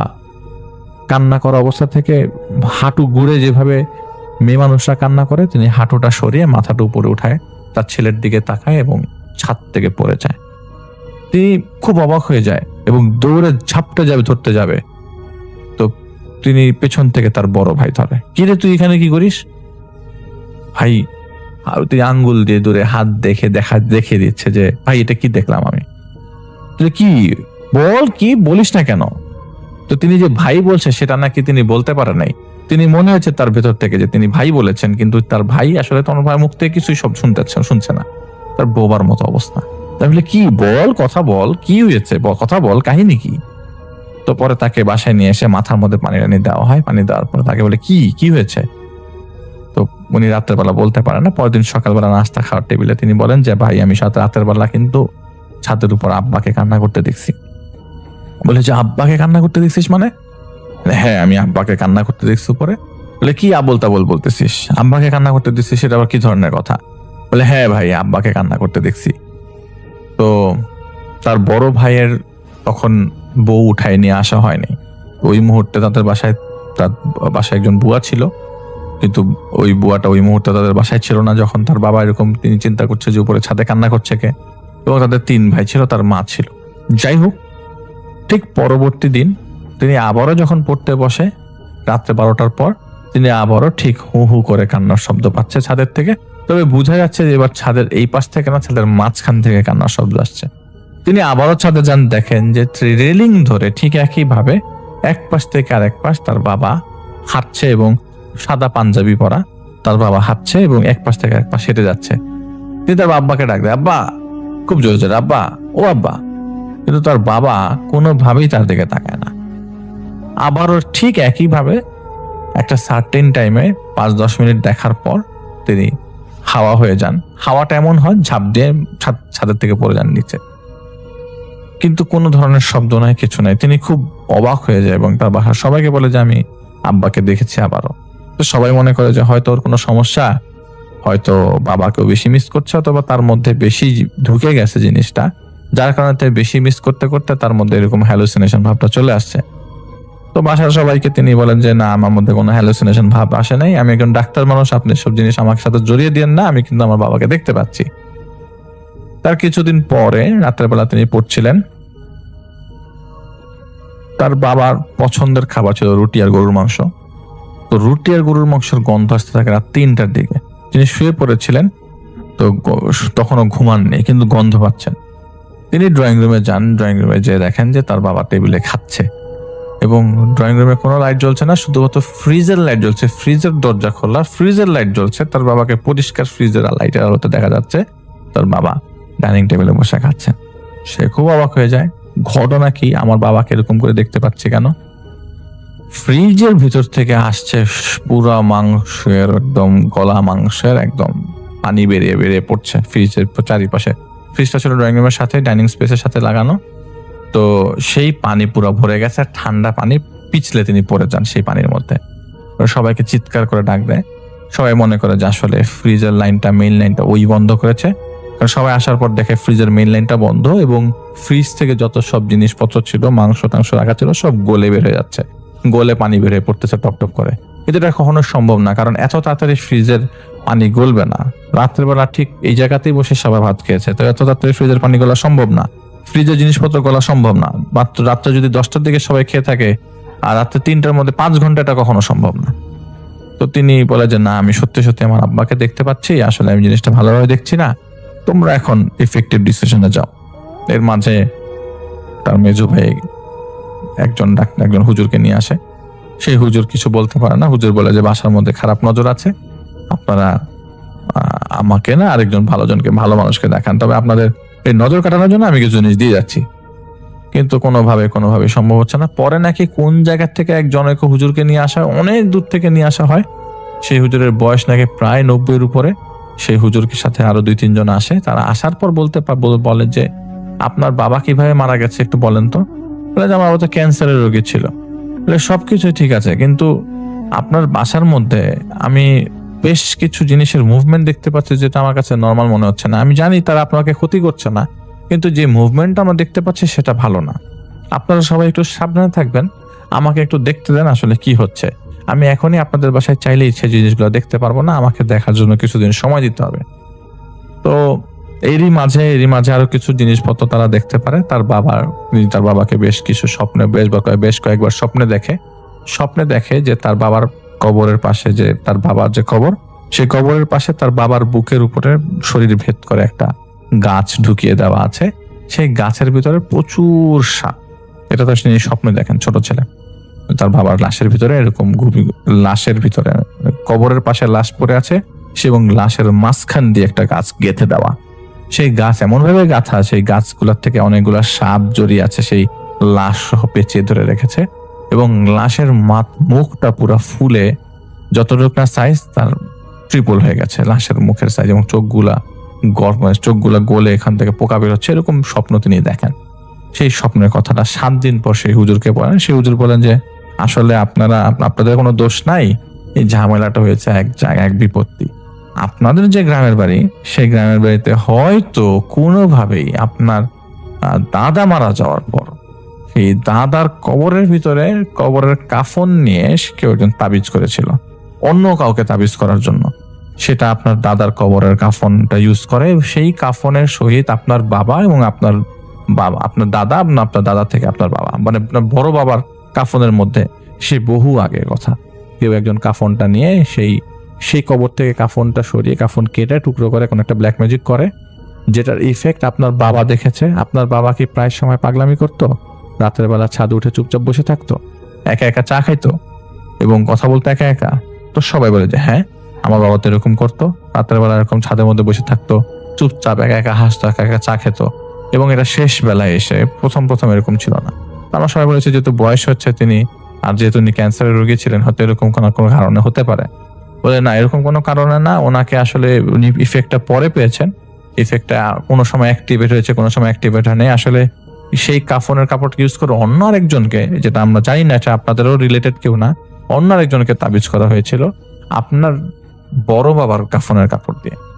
সেটার থ্রুতে আপনার বাবা পর্যন্ত আসছে। এখন আপনার বাবাকে সেই একই কবরে দাফন করার পরে ওই জায়গা থেকে সেই আপনারা কি কবরের উপরে তো কবর দিয়েছেন, তাই তো? এখন ঘটনা হচ্ছে কবর উপর কবর দেওয়ার পর কি কি পেয়েছেন? তো বলে যে কবর উপর কবর দেওয়ার পরে তো আমরা একটা থ্রেশহোল্ড পাই, এবং যিনি কবর খুঁড়েছেন তিনি অনেক নিচে নেমে যায়, কবরে বড় গর্ত পায়, তো অনেক হাড় ছিল, সেগুলোকে আমরা পাশে কবর দিয়ে দিয়েছি, আর আমার মাটি ঢেলে আবার আমার বাবাকে নতুন করে কবর দেওয়া হয় সেই জায়গাতে। বলে এক কাজ করেন, সবই বুঝতে পারলাম, কিন্তু সেই জায়গাতে যেই জায়গাটার থেকে আসলে কাফনের কাপড় নেওয়া হয়েছিল এবং সেটা ওই কবরেরই কোন একটা অংশে পুঁতে দেওয়া হচ্ছে, সেই জিনিসটা সরানো হয়নি। সেটা সরানোর পরেও অনেক রিচুয়ালের মাধ্যমে সেটা পুরাতে হবে। তবে সেটা এখন যে অবস্থায় আছে সে অবস্থাতে এখন সেটা সেই জায়গায় যে না সরালে আপনারা কিন্তু রেগুলার খুব খারাপ জিনিসগুলো আপনারা আস্তে আস্তে দেখতে থাকবেন। এটা কিন্তু মানসিকভাবে আপনাদেরকে ডাউন করে দিতে পারে। তো আপনারা খুবই তাড়াতাড়ি এটার একটা ডিসিশনে নেন। আমি আমার সাথে যিনি আছেন তিনি বলেছেন যে এটা শিগগিরই না সরালে এই বাড়ির লোকজনরা বেশ বড় ধরনের সমস্যায় পড়তে পারে, এবং এটা কিন্তু খারাপ, এবং বারবার তারা আপনাদের বাবার চেহারা রূপ নিয়ে আপনাদের কাছে আসছে, নতুন নতুন জিন পাঠাচ্ছে আপনাদের বাড়িতে, যারা বিভিন্ন সময় আপনাদের বাসার ভিতরে ঘোরাফেরা করছে, আপনি দেখছেন, হয়তো এখন অন্য কেউ দেখছে না। এরই মাঝেই ভাড়াটিয়াদের মধ্যে থেকে নাকি বেশ কমপ্লেন আসে যে তাদের বাসার থেকে অনেক কিছুই গায়েব, অনেক কিছুই মিসিং। যেমন কিছু কিছু বইয়ের পাতা ছিল না, কিছু কিছু আরবি হাদিসের বইয়ের নাকি পাতা নাই। এরপরে বাথরুমের মধ্যে পানি টপ টপ পানির শব্দ, কেউ গোসল করছে পানির শব্দ, বাথরুমের মধ্যে ধস্তাধস্তির শব্দ, নিচতলাতে এরকম জিনিস কথা মানে ভাড়াটিয়ার এরকম কমপ্লেন করে। তো তারা জিনিসগুলো পরবর্তী সময় ম্যাচ করে বলে যে আমরা আসলে সলিউশনে যেতে চাই। তো ওই হুজুর কিছু টাকার বিনিময়ে তাদেরকে সলিউশনটা দেন, এবং সলিউশনটা নেওয়ার পরে ওই জায়গাতে তাদেরই পাঠানো হয়, এবং আবারও নতুন করে মাটি খোঁড়া হয়। মাটি খোঁড়ার পরে ওই যে যতটুকু পোর্শনটায় মাটি খোঁড়ে ওই জায়গাতে তারা অনেক পুরাতন একটা কাগজের ভিতরে কি একটা প্লাস্টিকের ভেতরে একটা কাপড় পায়। সেই কাপড়টা সাদা কাপড়, তো ওই সময় সাদা নাই, এটার কালার চেঞ্জ হয়ে গেছে। তো পরে এটা পেয়েছি, এবং এটাতেই হচ্ছে সেই টুকরা কাপড়টা রাখা হয়। সেই টুকরা কাপড়টা আসলে পানের যে কৌটা, সেটার মধ্যে টুকরা কাপড়টা রাখা হয়, এবং সেটা পরবর্তী সময় সেই হুজুর কাছে হস্তান্তর করলে সেই হুজুর এটাকে পুড়িয়ে ফেলা হয়। তারপরও কিছুদিন যাবৎ তার বাবার শব্দ নিয়ে আসছিল, এবং পরবর্তী সময় তারাও আস্তে আস্তে সরে যায়, এবং প্রায় 6 মাস লাগে তাদেরকে সরতে। এবং হুজুরের ওখানে আর কোনো ধরনের ফাংশন ছিল না, কারণ হুজুর পুড়িয়ে দিয়েছিল। কিন্তু তারা মাঝে মধ্যে এই বাসায় আসতো। পরবর্তী সময় পুরো বাড়িটা আবার নতুন করে, শুরুতে যখন বাড়ি তৈরি করা হয় তখন একবার ব্লক করা হয়েছিল, আবার নতুন করে সব ক্লিয়ার করে সেই বাড়িটা পুরোটা ব্লক করে দেওয়া হলে 1 বছরের মধ্যে আর কোনো ধরনের সমস্যা দেখা দেয়নি। এবং 1 বছরের মধ্যে তার একটা BCS এর পরীক্ষা ছিল, সেটা তিনি মিস করেন। পরবর্তী পরীক্ষায় পরে প্রস্তুতি নিয়ে এসে পরীক্ষা দেন। এতটুক পর্যন্ত তার সাথে তার ঘটনা ঘটে, এবং এটা ঢাকা শহরেই খুব বেশি দিন আগের ঘটনা না, আজকে থেকে প্রায় 7-8 বছর আগের ঘটনা, 7 বছর 8 বছর আগের ঘটনা ম্যাক্সিমাম। তো আমার কাছে ঘটনাটা বেশ ভালো লেগেছিল, এবং আমি বলেছিলাম সিফাতকে যে না, আমি ঘটনাটা শেয়ার করব। আমি শেয়ার করে ফেললাম আপনাদের সবার সাথে। সিফাতকে এবং সেই ভাইকে অনেক অনেক ধন্যবাদ।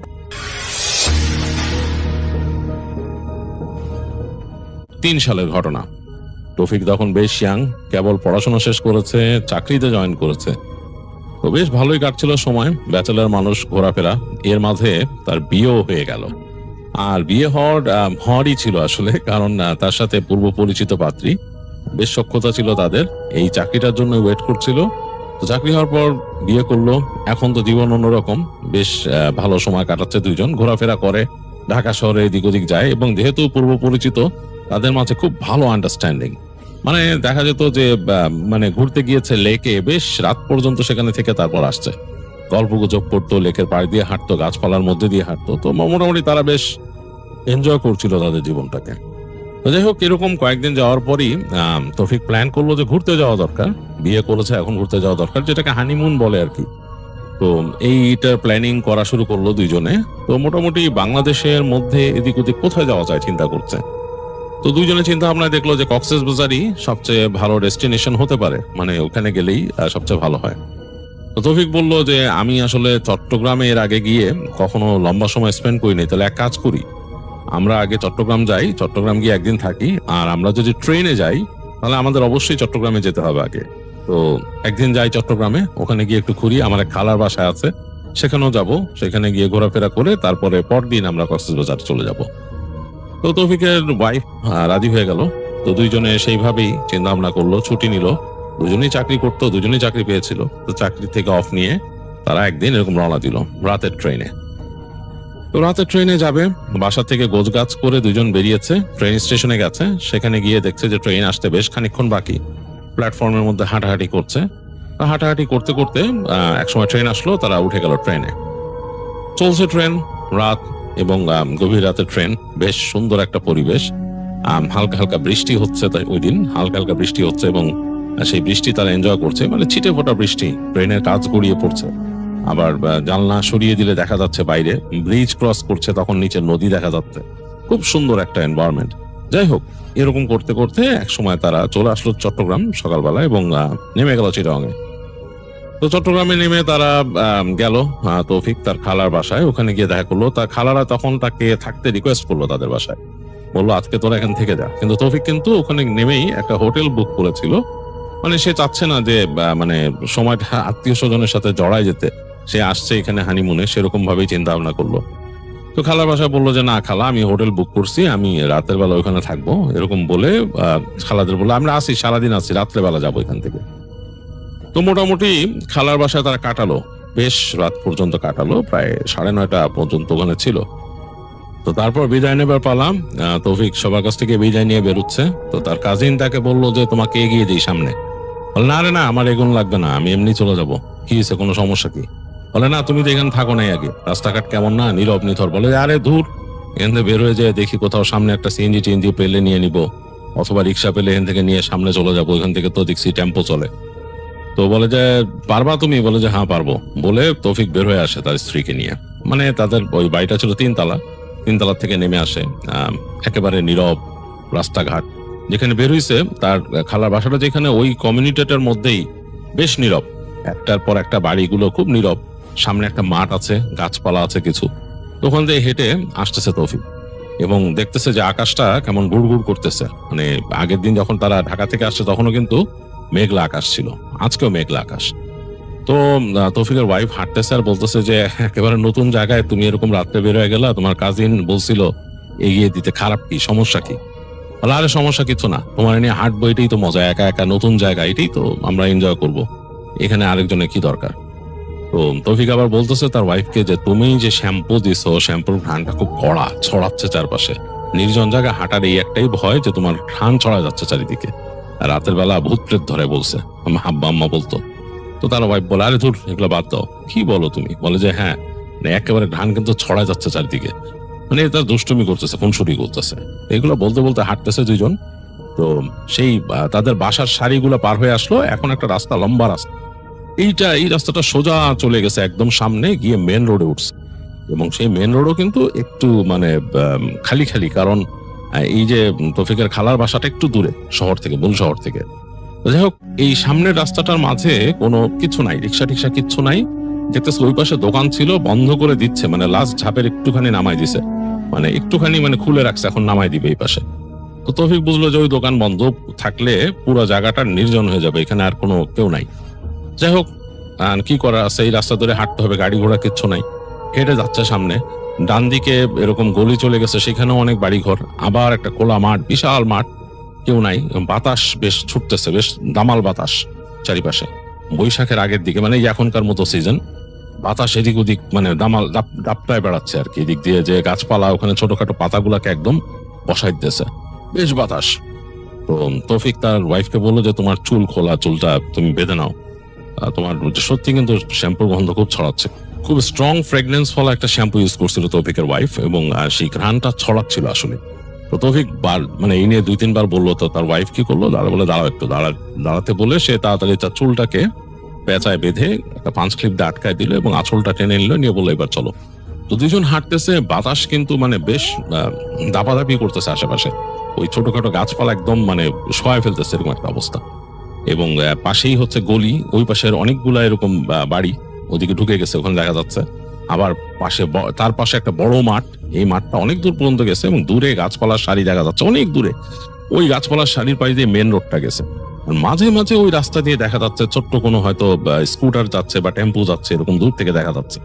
আবার মাঝে মাঝে মিনি বাস বা বড় বাসও দেখা যাচ্ছে রাস্তা দিয়ে পাস করতেছে। তো তৌফিক হাঁটতে হাঁটতে এটা দেখতেছে দূরের রাস্তায় এরকম দেখতেছে। এর মাঝে হঠাৎ করে চারদিক অন্ধকার করে ইলেকট্রিসিটি চলে গেল। মানে ওখানে কিন্তু এই নিয়ন আলোর কিছু ল্যাম্পপোস্ট ছিল দূরে দূরে, এবং সেই আলোগুলাই রাস্তাটাকে কেমন জানি আলোকিত অন্ধকার এরকম একটা অবস্থা তৈরি করছিল। কিন্তু এইবার পুরোপুরি অন্ধকার হয়ে গেল চারিদিক, এবং বাতাস কিন্তু চলতেছে। তো তৌফিক ভাবলো হয়তো ঝড় বৃষ্টি আসতেছে, এই কারণে ইলেকট্রিসিটি বন্ধ হয়ে গেছে। এর মাঝে সে এক্সপেক্ট করতেছিল যে হঠাৎ করে যদি তার কাজিন চলে আসতো যে ভাইয়া তুমি কি ঝড়ে পড়ছো, তার কাছে একটা ভালো লাগতো। এখন জানি কেমন জানি অস্বস্তি লাগতেছে, কারণ রাস্তায় কিচ্ছু নাই, পুরো রাস্তাটা ফাঁকা, এবং সে আর তার ওয়াইফ হাঁটতেছে, এবং এই মানে এর মাঝে বাতাস বেশ দামাল ভাবে চলতেছে। মানে যে কোনো সময় হয়তো বৃষ্টি নামবে। আকাশে কিন্তু মেঘের ঘন ঘটা, চাঁদটা ঢেকে গেছে মেঘে, এরকম একটা অবস্থা।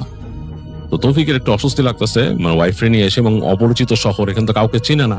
এটাও মানে অন্য শহরে আসলে কিন্তু এরকম মনে হয় যে এখানে আমার পরিচিত কেউ নাই, এরকম মনে হয়।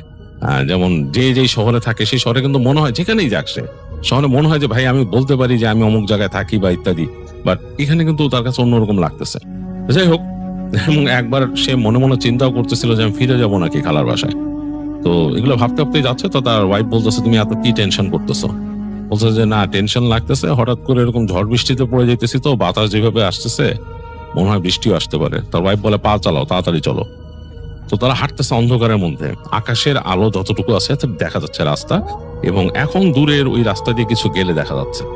তো যাই হোক, দুজনে কোনো মতে চলতে চলতে এর মাঝে হালকা হালকা ঝিরিঝিরি বৃষ্টি নামা শুরু করলো, মানে একদম ফিনফিনে বৃষ্টির কণা। তো এরকম এসে লাগতেছে ঝাপটার মতো ঠান্ডা ঠান্ডা। তো তারা একসময় চলে আসলো মেইন রাস্তার উপরে, এসে দাঁড়ায় আছে, দেখতেছে রাস্তার দুই পাশ ফাঁকা, এবং তখন তারা যখন পৌঁছেছে তখন কিচ্ছু যাচ্ছে না। এর মাঝে অনেকক্ষণ পর তারা দাঁড়ায় আছে ওইখানে, বাতাস দাপাদাপি করতেছে। একবার চিন্তা করছিল হাঁটা দিবে কিনা, তৌফিক চিন্তা করছিলাম ওদিক চলে যাবো নাকি, থাকবো নাকি, তার ওয়াইফ মানা করলো। এর মাঝে দেখলো যে একটা টেম্পো আসতেছে, তা হাত দেখালো তৌফিক এরকম করে। তো টেম্পোটা এসে থামলো, তো টেম্পোতে উঠলো তারা দুইজন। দেখলো যে তারা দুইজনই, ওই টেম্পোতে আর কোনো যাত্রী নাই। যারা চালাচ্ছে, মানে যেই যারা ড্রাইভার আর কি চালাচ্ছে, তার মানে ড্রাইভারের সাথে হেল্পার, তারা দুইজনই। তো তৌফিক চিন্তা করলো যে এটা কেমন হলো, অপরিচিত শহর, আর এখানে দুইজন উঠছি, আবার অনেক রকম তো কথা শোনা যায়, হ্যাঁ, অপরাধের ব্যাপার স্যাপার শোনা যায়, একটু ভয় পাচ্ছে সে। এর মাঝে বসার কিছুক্ষণের মধ্যে মানে টেম্পোটা চলা শুরু করছে, এই সময় ঝুম বৃষ্টি হঠাৎ করে নামলো, মানে একেবারে প্রচন্ড জোরে, মানে তুমুল বর্ষণ, কঠিন অবস্থা। টেম্পোর যে হেল্পার সে বলতেছে যে স্যার ইটা খুলে দেন, ওই যেখানে তারপলিন আছে এটা খুলে দেন, নাহলে ভিজা যাবেন।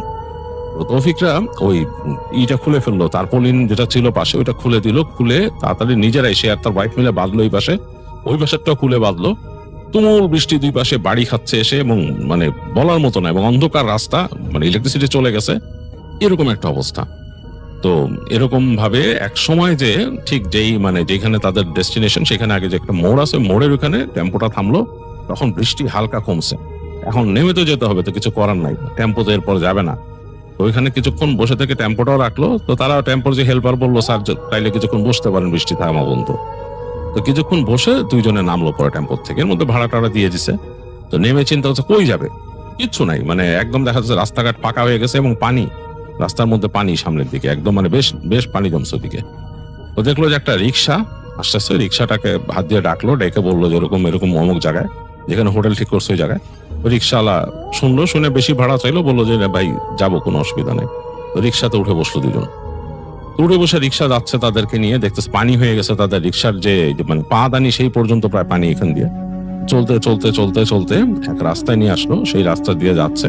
তো রাস্তার দুই পাশে দেখতেছে বৃষ্টিতে একদম ভিজে অন্যরকম অবস্থা, এবং আশেপাশে যে বাড়ি ঘরগুলা সেগুলো একদম নীরব হয়ে গেছে এই বৃষ্টিতে, এরকম কেমন একটা অবস্থা, ইলেকট্রিসিটি নাই এখানেও, এবং রিক্সাটা চলতেছে। তো তৌফিকের স্ত্রী তাকে ধরে বসছে, সেও একটু ভয় পাইতেছে, সে বেশ সাহসী মেয়ে কিন্তু ভয় পাচ্ছে। তৌফিক বলে কি ব্যাপার, তুমি ভয় পাইতেছো? বলে না, কেমন জানি লাগতেছে এরকম। তো যাই হোক, চলতে চলতে তারা আসলো যেখানে তাদের যে হোটেল, সেই হোটেলের সামনে আসলো, রিক্সা থেকে নামলো, রিক্সাওয়ালাকে যথারীতি ভাড়া দিল, এক্সট্রা ভাড়া দিয়ে রিক্সা বিদায় দিয়ে দিল। হোটেলের ভিতরে জেনারেটর চলতেছে, শব্দ পাচ্ছে, কিন্তু কেন জানি তাদের ওখানে দাঁড়ায় থাকতে বেশ ভালো লাগতেছে। গেটের সামনে এমনকি ওই যে দারোয়ানের কাছেও তারা যায় নাই, ওখানে দাঁড়ায় বলতেছে চলো আমরা একটু সামনে হাঁটি। ওই জায়গাটা আবার পানি নাই, ওই জায়গাটা একটু শুকনা। তো যাই হোক, দুজনে মিলে হাঁটতে হাঁটতে, মানে বৃষ্টি থেমে গেছে তো কেমন যেন লাগতেছে, তো হাঁটতে হাঁটতে সামনে গেল তৌফিক আর তার ওয়াইফ।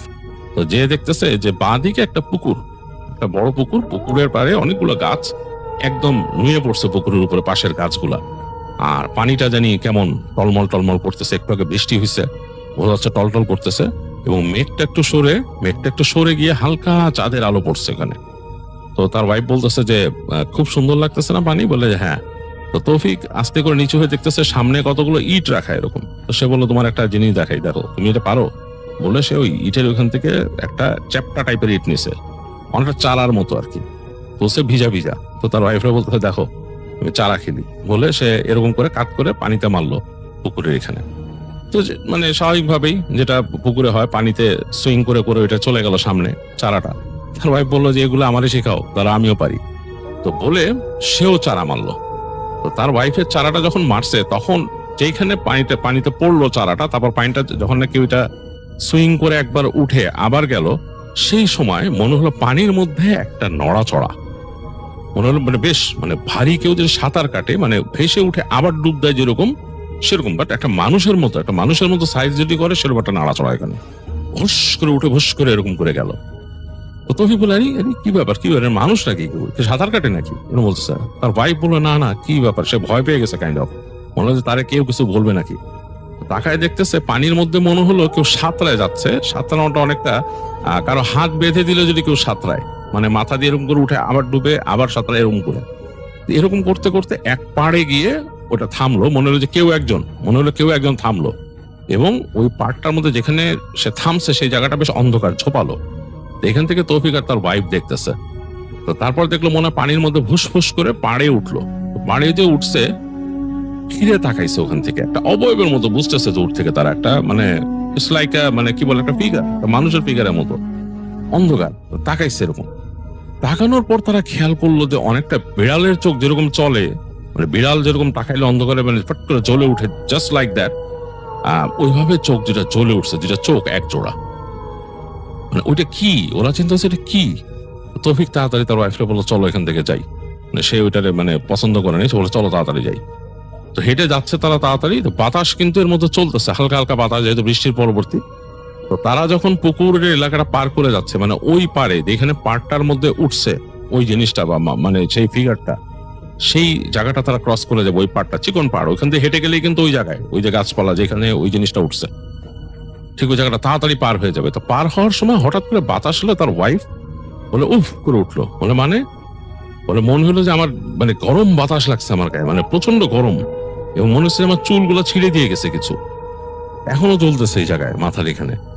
তবে বলছে, কি বলো তুমি এরকম? বলে যে আরে না, তুমি বিশ্বাস করো, অনেকটা ওই যে ফ্যাক্টরির কোনো ফ্যানের কাছে দাঁড়াইলে, বাইরে যে এক্সস্ট ফ্যানের পাশে দাঁড়াইলে যে গরম বাতাস বের হয়, সেরকম গরম বাতাস লাগছে। আর চুলটা মনে হচ্ছে একদম টান দিয়ে ছিঁড়ে দিয়ে গেছে কিছু। তাই বলে সে মাথার দিকে ধরে রাখছে। তো তৌফিক বলে, আচ্ছা তাড়াতাড়ি চলো বলে হাঁটতে হাঁটতে তারা চলে গেল তাদের হোটেল যেটা ছিল, হোটেলের গেটের কাছে। ওইখানে যে গার্ড ছিল, গার্ডকে যে বললো যে আমরা এখানে উঠছি এরকম, এই সে বলার পর তো গার্ড দরজা খুলে দিল। তারা ভিতরে গেল, ভিতরে গিয়ে লবি পার হয়ে গেল। লবিতে কোনো মানুষজন নাই এবং রিসিপশনও নাই। তো সোজা গেল তারা সিঁড়িতে গিয়ে 3 তলায় উঠে গেল। তো সিঁড়িতে মধ্যে কোনো মানুষজন আসা যাওয়া করে নাই। উপরে যখন উঠতেছে 2 তলা পার হচ্ছে, তখন দেখে ওখানেও মানুষ নাই, পুরো হোটেল ফাঁকা। যাই হোক 3 তলায় গেছে, যে দেখতেছে যে হ্যাঁ ডান দিকের যে করিডোরটা, ওখান দিয়ে গেলে মাঝামাঝি হচ্ছে তাদের রুম। তো ওখান দিয়ে হেঁটে গিয়ে মানে এই যে তাদের যে ফ্লোর যেখানে তারা থাকতেছে, এইখানেও তার কাছে মনে হচ্ছে রাতের বেলা কোনো মানুষজন নাই, একদম নীরব শান্ত। হোটেলে কিন্তু 2-1 মানুষ হাঁটা চলা করে বা ওখানকার কর্মীরা চলাফেরা করে, তো এখান থেকে কেউ নাই। তো তৌফিক মনে করতেছে যে হয়তো এমন হতে পারে যে এই বৃষ্টির রাত, এরকম সময় এমনি রাত হয়ে গেছে, মানুষজন হয়তো এখানে আসা যাওয়া করে না রাতে এত। আর সে হোটেলটাও নিচে একটু নির্জন জায়গায়। তো যাই হোক সে রুমে ঢুকলো। রুম আগের মতোই আছে, যেভাবে যে জিনিসপত্র রেখে গেছিল দুপুরবেলা সেরকম ভাবেই আছে। তো ঢোকার পর দেখতেছে যে তার ওয়াইফ ওই মাথাটা এরকমই করতেছে, সে ডলতেছে হাত দিয়ে। তো ধৈক বললো, কি হয়েছে তোমার, দেখি তো কি ব্যাপার। তো যে তার ওয়াইফের এখানে মাথার এখান থেকে আঁচলে টেনে রাখছিল, ওটা সরাই এখানে ধরে দেখলো যে আসলেই মনে হচ্ছে লাল হয়ে গেছে জায়গাটা। এবং মানে চুল যদি কেউ টেনে এক গাছে নিয়ে যায় কয়েকটা, যেরকম হয় সেরকম মনে হচ্ছে এখন লাল হয়ে রক্ত জমাট বেঁধে গেছে কয়েকটা। ও একটু অবাক হয়ে গেল যে কি ব্যাপার, এবং তারপর দেখলো তার একটু নিচে আঁচড়ের মতো এরকম, মানে এমন হচ্ছে যে কেউ একটা নখ দিয়ে এরকম আঁচড় কেটে গেছে, মানে কাঁটার মতো, মানে এরকম জোরে আঁচড় দিয়ে গেছে, বেশ খানিকটা গভীর হয়ে গেছে, মানে হালকা রক্ত জমে আছে ওইখানে। তৌফিক বললো এগুলো কেমনে কি? আরে তুমি নিজে আছড়াইছো বা কিছু একটা, ক্লিপ লাগানোর সময় হয়েছে নাকি? তখন বলে আরে বাদ দাও তো, এগুলা কিচ্ছু না, কিভাবে হয়েছে আমি জানি না, একটা গরম বাতাসের মতো লাগলো আমার। মানে সে কেমন জানি মানে রাগ করতেছে তার ওয়াইফ, মনে হলো যে বিরক্ত একদম, মানে তার মুডটাই চেঞ্জ হয়ে গেছে। রফিকের কাছে অবাক লাগলো যে ও এরকম করে না তো সাধারণত, এরকম মুড সুইং ওর হয় না। তো সে একটু অবাক হলো, দেখলো যে তার ওয়াইফ চলে গেল বাথরুমে। তো তৌফিক বসে আছে, তাকায় দেখতেছে তাদের রুম থেকে তাদের যে বেডটাই পাশে, তার ওই পাশে হচ্ছে একটা জানালা, বড় জানালা, এবং ওই জানালাটা এরকম খুললে দূরে দেখা যাচ্ছে বেশ ফাঁকা জায়গা, তারপর গাছপালার বেশ উপরের অংশ দেখা যাচ্ছে, এবং তারপর সম্ভবত মানে ওইখান থেকে বেশ খানিকটা দূরেই ওই পুকুরটা, আর দূরে পাহাড়ের একটা দেখা যাচ্ছে যে ওখানে পাহাড় আছে, মানে জায়গাটা ওই দূরে এই গলি দিয়ে হয়তো একদম সোজা চলে গেলে ওই ছোট ছোট টিলার টাইপের পাহাড় আছে ওখানে। তো তৌফিক আস্তে করে উঠে গিয়ে জানলাটা এরকম স্লাইড করে খুললো, মানে ওই পাশে লকটা খুলে জানলা স্লাইড করে সরাই দিল পাশে, মানে অ্যালুমিনিয়ামের ফ্রেমের জানালা। তো জানলা সরে যাওয়ার পরে দেখলো যে এক ঝাঁক বাতাস ঢুকলো করে, বেশ দমকা হাওয়া বাইরে। তো মনে হচ্ছে আবার ঝড় বৃষ্টি হতে পারে রাতের বেলা, মানে বেশ বাতাস ঢুকলো, মানে ঘরটা ঠান্ডা হয়ে গেল, মানে এসি চালান লাগবে না সে বুঝতেছে। বেশ ভালোই লাগলো তার কাছে। পর্দাটা এই পাশে ছিল, পর্দাটা পটপট করে উঠতেছে, সেটাকে সে গুজে দিয়ে সে হেঁটে গেল এই পাশের তার মানে রুমের আরেক সাইডে, সেখানে দরজা আছে বারান্দায় যাওয়ার। তো বারান্দার দরজাটা খুললো, খোলার পর দেখলো যে ওখান দিয়ে বাতাস ঢুকতেছে, মানে একেবারে ক্রস ভেন্টিলেশন হয়ে গেছে। তখন এই জানলা দিয়ে ঢুকে এদিক দিয়ে বেরিয়েছে, মাথার কাছে একটা জানলা ছিল সেটাও সে স্লাইড করে খুলে দিল, বেশ বাতাস ঢুকতেছে রুমের মধ্যে। এবং দেখলো যে এই পাশে যে দরজাওয়ালা যে বারান্দার ওই পাশে পুরো গাছগাছালি, এই পাশে অনেক দূর পর্যন্ত গাছগাছালি, এবং দূরে দেখা যাচ্ছে টিনের ঘর আছে এখানে। মানে এই জায়গাটা kind of like a country place, মানে এরকম একটা অবস্থা, মানে গ্রামের একটা অংশ এবং গাছপালা প্রকৃতির মধ্যে। তো তার কাছে বেশ ভালোই লাগলো। বারান্দার মধ্যে সে দেখলো চেয়ার আছে এবং বৃষ্টি পড়ে ভিজে গেছে অনেকটা। তো যাই হোক, বারান্দাটা দেখলো, জানলাটা মাথার কাছেটা বন্ধ করে দিল। তারপরে একটু পরে তার ওয়াইফ বেরোলো, ওয়াইফ বেরোনোর পর দিয়ে যে ফ্রেশ হয়ে আসছে, মুখটা থমথম করতেছে। তো সে বললো যে কি ব্যাপার, তোমার এরকম অবস্থা কেন, চেহারা এরকম মানে আসছো কেন? তোর ওয়াইফ তাকে উঠতেছে, চেহারা কেমন হবে, তোমার সাথে আসলাম, এসে সারাদিন বাইরে গেলাম, কষ্ট করলাম, হাঁটলাম, বৃষ্টির মধ্যে দিয়ে আসলাম, কি অবস্থা তুমি দেখছো? তো তৌফিক তো পুরাই অবাক, মানে কেন এরকম রাগ করার তো কোনো কারণ দেখতেছে না। সে মনে হচ্ছে পুরা তার ওয়াইফের মুড অন্যরকম হয়ে গেছে। তো তার একটু রাগ লাগলো, সে বলল আশ্চর্য, তুমি এরকম কেন করতেছো? আমরা দুইজন একসাথে বাইরে গেলাম, এখানে আসছি ঘুরতে, খালার বাসায় গেলাম, ওখানে ঘুরলাম, সেখানে তো হাসি খুশি ছিলাম, বেরোলাম রাস্তাতে, হাঁটলাম, হাসি খুশি ভাবে আসলাম দুইজন। এখানে আসার পর তোমার হঠাৎ কি হলো এরকম, তুমি এরকম কেন করতেছো? তো তার ওয়াইফ বলতেছে আমার ভালো লাগতেছে না, আমার ভালো কেমন জানি লাগতেছে, আমি এখন রেস্ট নিব। তো তৌফিকের কাছে মানে মনে হলো যে জিনিসটা কেমন হয়ে গেল, হঠাৎ করে কি হইলো সে আসলে বুঝতে পারতেছে না। সে বলছে ওকে ফাইন। তো সেও মানে দেখতেছে তার ওয়াইফ মুড মারতেছে, দেখে তার কাইন্ড অফ রাগ লাগছে। তো সে আস্তে করে হেঁটে গিয়ে বারান্দায় চলে গেল, দেখতেছে যে তার ওয়াইফ বিছানায় বসে আছে নিজের মতো, কি জানি কাগজপত্র বের করে কি করতেছে তার ব্যাগ থেকে। তো সে অনেকক্ষণ বসে থেকে তারপর উঠলো, উঠে এসে দেখতেছে জারি তার ওয়াইফ শুয়ে পড়ছে বিছানার মধ্যে। তো সে জিজ্ঞেস করলো কি তুমি কি ঘুমায় যাচ্ছ? তার ওয়াইফ বললো যে হ্যাঁ ঘুমায় যেতেছি, ঘুম আসছে, বলে শুয়ে পড়লো। তৌফিক চিন্তা করলো আশ্চর্য তো, ব্যাপারটা কি, মানে আমার সাথে এরকম ব্যবহার কেন করতেছে? তো সেও আর কিছু না বলে সে রেস্টরুমে গেল, ফ্রেশ হলো, আসলে এসে সে দেখলো যে তার ওয়াইফ প্রায় ঘুমে মানে একদম বিভোর হয়ে গেছে, নাক ডাকতেছে। তো সে আস্তে করে যে মনে করলো যে হয়তো ক্লান্ত, সারাদিন বাইরে গেছে, হয়তো বলে নাই তাকে ক্লান্তি লাগতেছে, হাঁটছে, এগুলো চিন্তা করে সেই পাশে জানলাটা বন্ধ করে দিল। ওই যে মানে এই সাইডে যেখান থেকে টিলা দেখা যাচ্ছে ওই পাশে জানলাটা বন্ধ করে দিল। মাথার কাছে জানলাটা সে বন্ধ করলো, কিন্তু পর্দাটা একটু খোলা রাখলো, ভাল লাগতেছে তার কাছে, দরজাটা লাগানো বারান্দার। তো শুয়ে পড়লো বিছানায় শুয়ে অনেক কিছু চিন্তা করতেছে যে কালকে কিভাবে যাব, আর আজকে রাতটা আসলে ভালো গেল না, শেষ পর্যন্ত ঘুরলাম, সারাক্ষণ ভালো ছিল, আমরা হাঁটাহাঁটিও করলাম, কেন এরকম হলো? তো একবার সে ভাবলো যে গরম বাতাস, এটা কি? ওর ওয়াইফ কিন্তু বলছিল যে গরম একটা বাতাস লাগছে, এই বাতাসটা আসলে কি খারাপ কিছু? চিন্তা করতেছে তৌফিক, কিন্তু এগুলো কিন্তু শুনছে ছোটকাল থেকে যে মানুষের বাতাস লাগে, এই লাগে, এই কারণে কিন্তু সে তার ওয়াইফকে বলতেছিল যে এরকম মানে কড়া শ্যাম্পু, সেন্টাল শ্যাম্পু তুমি দিয়েছো চুল বা বেঁধে রাখো। এবং আসলেই শ্যাম্পুটা এত স্ট্রং ছিল, মানে এখনো কিন্তু তৌফিক ঘ্রাণ পাচ্ছে শ্যাম্পুটার, বেশ স্ট্রং স্মেল, মানে খুব স্ট্রং স্মেল। খুব নাকে লাগতেছে আর কি। তো ওই জন্যই বলছিল সে, তো চিন্তা করলো ওই গরম বাতাস এটা কি, আবার ওই যে ঢিল মারলো এটাও মনে পড়লো এটা কি দেখছে তারা, কিছু একটা সাঁতরায় উঠছে। চিন্তা করতেছে এটা কি কোনো প্রাণী বা এরকম উটবিড়াল টাইপের কিছু, এটা ওইখানে কিভাবে আসবো পুকুরের মধ্যে, এরকম ভাবতেছে। ভাবতে ভাবতে সে চিন্তা করলো যে এগুলো নিয়ে আর কি ভাববো, কালকে যাবো, এরকম করতে করতে ঘুমায় গেল এক সময়। তো তৌফিক ঘুমায় গেছে অনেকক্ষণ, তার আর কিছু খেয়াল নাই। তো এর মাঝে হঠাৎ তার ঘুম ভাঙছে কি প্রচন্ড শব্দে, কড়কড় কড়কড় করে বাজ পড়তেছে, মানে প্রচন্ড বাজ পড়তেছে এবং জানালার মধ্যে মনে শো শো বাতাস বাড়িতেছে, মানে দুই পাশের জানালায় শব্দ হচ্ছে। সে হঠাৎ করে তাকায় দেখছে মাথার কাছে, মানে তার মাথার কাছে যে জানলা সেটার মধ্যে হয়তো একটু খোলা রাখছিল, মনে হচ্ছে চশ করে শব্দ হইতেছে, বৃষ্টির পানি এসে লাগতেছে, বাতাসের চাপ লাগতেছে, আর জোরে জোরে মেঘ ডাকতেছে, মানে ঝড় হচ্ছে আর কি।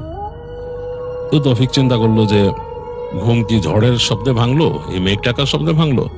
এই চিন্তা করতে করতে দেখতেছে যে তার ওয়াইফ পাশে নাই, তার বিছানা নাই। তো তৌফিক চিন্তা করলো হয়তো রেস্টরুমে গেছে। রুম কিন্তু অন্ধকার, রুমের মধ্যে আলো নাই, এবং রেস্টরুমের দিকে সে তাকাইলো, দেখলো যে রেস্টরুমের নিচ দিয়ে আলো আসতেছে, দরজার নিচ দিয়ে হালকা আলো বেরোচ্ছে। ভাবলো হয়তো রেস্টরুমে গেছে হয়তো। এই সময় সে শব্দ পেল তার বিছানার পাশে, একটু মানে মানে কেমন একটা শব্দ। তো চিন্তা করলো কি, মানে এখানে বিছানার পাশে কি শব্দ। তো এইভাবে করে তাকায় দেখতেছে যে চুল দেখা যাচ্ছে, তার ওয়াইফের চুল এরকম ওখান দিয়ে, মানে বিছানার ঠিক লেভেলে, মানে বিছানার লেভেলে চুলগুলা, মাথাটা মনে হচ্ছে বিছানার থেকে সে নেমে খাটের নিচে কিছু খুঁজতেছে, হাঁটু গেড়ে বসে এরকম আর কি। তো তৌফিক ওই যে ঘ্রাণটা তার কাছে নাকে লাগতেছে, যে ওই ওয়াইফের যে শ্যাম্পুর ঘ্রাণটা সে নাকে লাগতেছে। তো সে বলতেছে যে কি ব্যাপার, তুমি ঘাটের নিচে কি খুঁজতেছো রাত্রেবেলা? তো ওখান থেকে শুনতেছে হ্যাঁ, মানে তার ওয়াইফ বলতেছে হ্যাঁ। হ্যাঁ যেটা বলছে তার স্ত্রী, এই শব্দটা তার কাছে মানে কণ্ঠটা কেমন যেন একটু অন্যরকম লাগছে।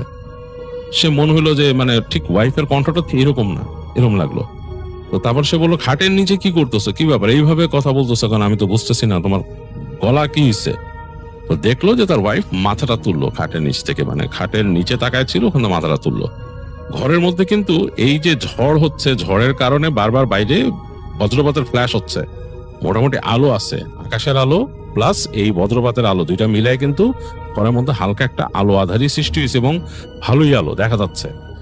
এর মাঝে সে দেখলো তার স্ত্রী মুখ তুলছে, মুখটা সে বুঝতে পারতেছে না, মুখের জায়গাটা অন্ধকার লাগতেছে, কিন্তু চোখটা মনে হচ্ছে পুরা সাদা, চোখের মধ্যে মনি নাই, মানে চোখটা পুরা হোয়াইট, মানে হোয়াইট অংশটাই পুরা। এবং কয়েক সেকেন্ডের মধ্যে তার কিন্তু দৃষ্টিতে এই আলো আধারিটা সহ্য হয়ে গেছে, মানে সে নর্মাল দেখতে পাচ্ছে। তখন সে দেখতেছে এটা তার ওয়াইফ না, চেহারাটা অন্যরকম, কালচে, মানে পুরা ডার্ক একটা ফেস, মুখটা বোঝা যাচ্ছে না, মুখের শুধু অবয়ব এবং মুখের যে অংশটা সাদা, চোখ ছাড়াও বুঝতে পারছে এটা তার ওয়াইফ। এবং চুলগুলাও তার ওয়াইফের মতো না, দুই পাশে পড়ে আছে চুলগুলা, লম্বা চুল দুই পাশে পড়ে আছে, এবং তার দিকে তাকায় এরকম করে হাসতেছে। সে ঠোঁটটা যে ফাঁক করছে, ঠোঁটের মধ্যে দিয়ে দাঁতটাও সে দেখতে পাইছে। আর তারপর তখন তার দৃষ্টিগোচর হলো যে শরীরটা, দেখতেছে পিঠটা খালি, পিঠের উপর মানে জাস্ট একটা শাড়ির মতো কাপড়ের মতো দেয়া, মানে এই কাঁধের অংশটা পুরা খালি। তো সে বুঝতে পারছে এটা তার ওয়াইফ না, এবং সাথে সাথে ওই যেটা ওখানে নিচু হয়েছিল সে হাত দিয়ে সামনে বাড়ায় তৌফিকের হাতটা ধরছে, ঠান্ডা একটা বরফের মতো ভিজা হাত। এবং তৌফিক পুরা বুঝতে পারছে যে হাতের যে আঙ্গুলগুলা মনে হচ্ছে চোখা চোখা, এরকম আঙ্গুলের নখ টক সব চোখা এরকম ধরছে। তার সামনে হ্যাস করে একটা সাউন্ড করলো কণ্ঠ দিয়ে, ওইটা মানে যে তাকে ধরছে, এটা আসলে কোনো মানে তার ওয়াইফ তো নাই, এটা কোনো মানে পেটনি বা পিশাচ এরকম কিছু একটা তার হাতটা ধরছে। তৌফিক হাত ছাড়াইতে পারে না, হাতটা মনে হলো পুড়ে গেল তার। প্রচন্ড জোরে ঝাড়া মারছে তৌফিক, প্রচন্ড জোরে হাত ঝাড়া মারছে। ঝাড়া মেরে সে আসলে তখন হিতহিত জ্ঞান হারায় ফেলছে। সে লাফ দিয়ে বিছনা থেকে নেমে গেছে, বিছনা থেকে নেমে দৌড় দিয়ে গেল, ঘরটা অন্ধকার। সে ওখানে ওই যে সুইচ বোর্ড আছে, সুইচ বোর্ডের উপর যে পড়ে সে সুইচটা দিল, লাইটের সুইচটা দেওয়ার সাথে সাথে মনে হলো ধপ করে একটা শব্দ হলো, মানে খুব দ্রুত কোনো মানুষ যদি দৌড়ায় মুভ করে সেরকম একটা শব্দ হইলো, আর ওইটা নাই ওই জায়গায়। তার কাছে কেন জানি মনে হচ্ছে যে বিছানার নিচে ঢুকে গেছে, ওইটা তার খাটের নিচে ঢুকে গেছে। তৌফিক তো ভয়ে থরথর করে কাঁপতেছে, কি করে বুঝতেছে না। তো সে চিন্তা করছে তার ওয়াইফ কই। বাথরুমের মধ্যে সে বাতি জ্বালানো দেখছে, যে বাথরুমে যে বাতি জ্বলতেছিল, ওই যে নিচে লাইট ছিল, সে দৌড় দিয়ে গেল বাথরুমের দরজার দিকে, নবটা সে ঘুরাইলো, সাথে সাথে বাথরুমের দরজা খুলে গেল। তো দরজা খোলার পর সে দেখতেছে বাথরুমের যে ইটা, মানে এই যে বাথটাব ছিল একটা কর্নারে, সে বাথটাবের মধ্যে তার ওয়াইফ পড়ে আছে, চুলগুলা ছড়ানো চারিপাশে, এবং তার কতগুলা চুল মাথার থেকে, মানে এই জায়গায় মাথার থেকে চুল ছিঁড়ে ফেলছে কয়েক গোছা টেনে, এগুলা পড়ে আছে বাথরুমের ফ্লোরের মধ্যে, এবং একটা কল ছাড়া সেটা দিয়ে পানি যাচ্ছে। তো তৌফিক তো প্রচন্ড ভয় পেয়ে গেছে, আসলে তার মানে হিতহিত জ্ঞান সে শূন্য।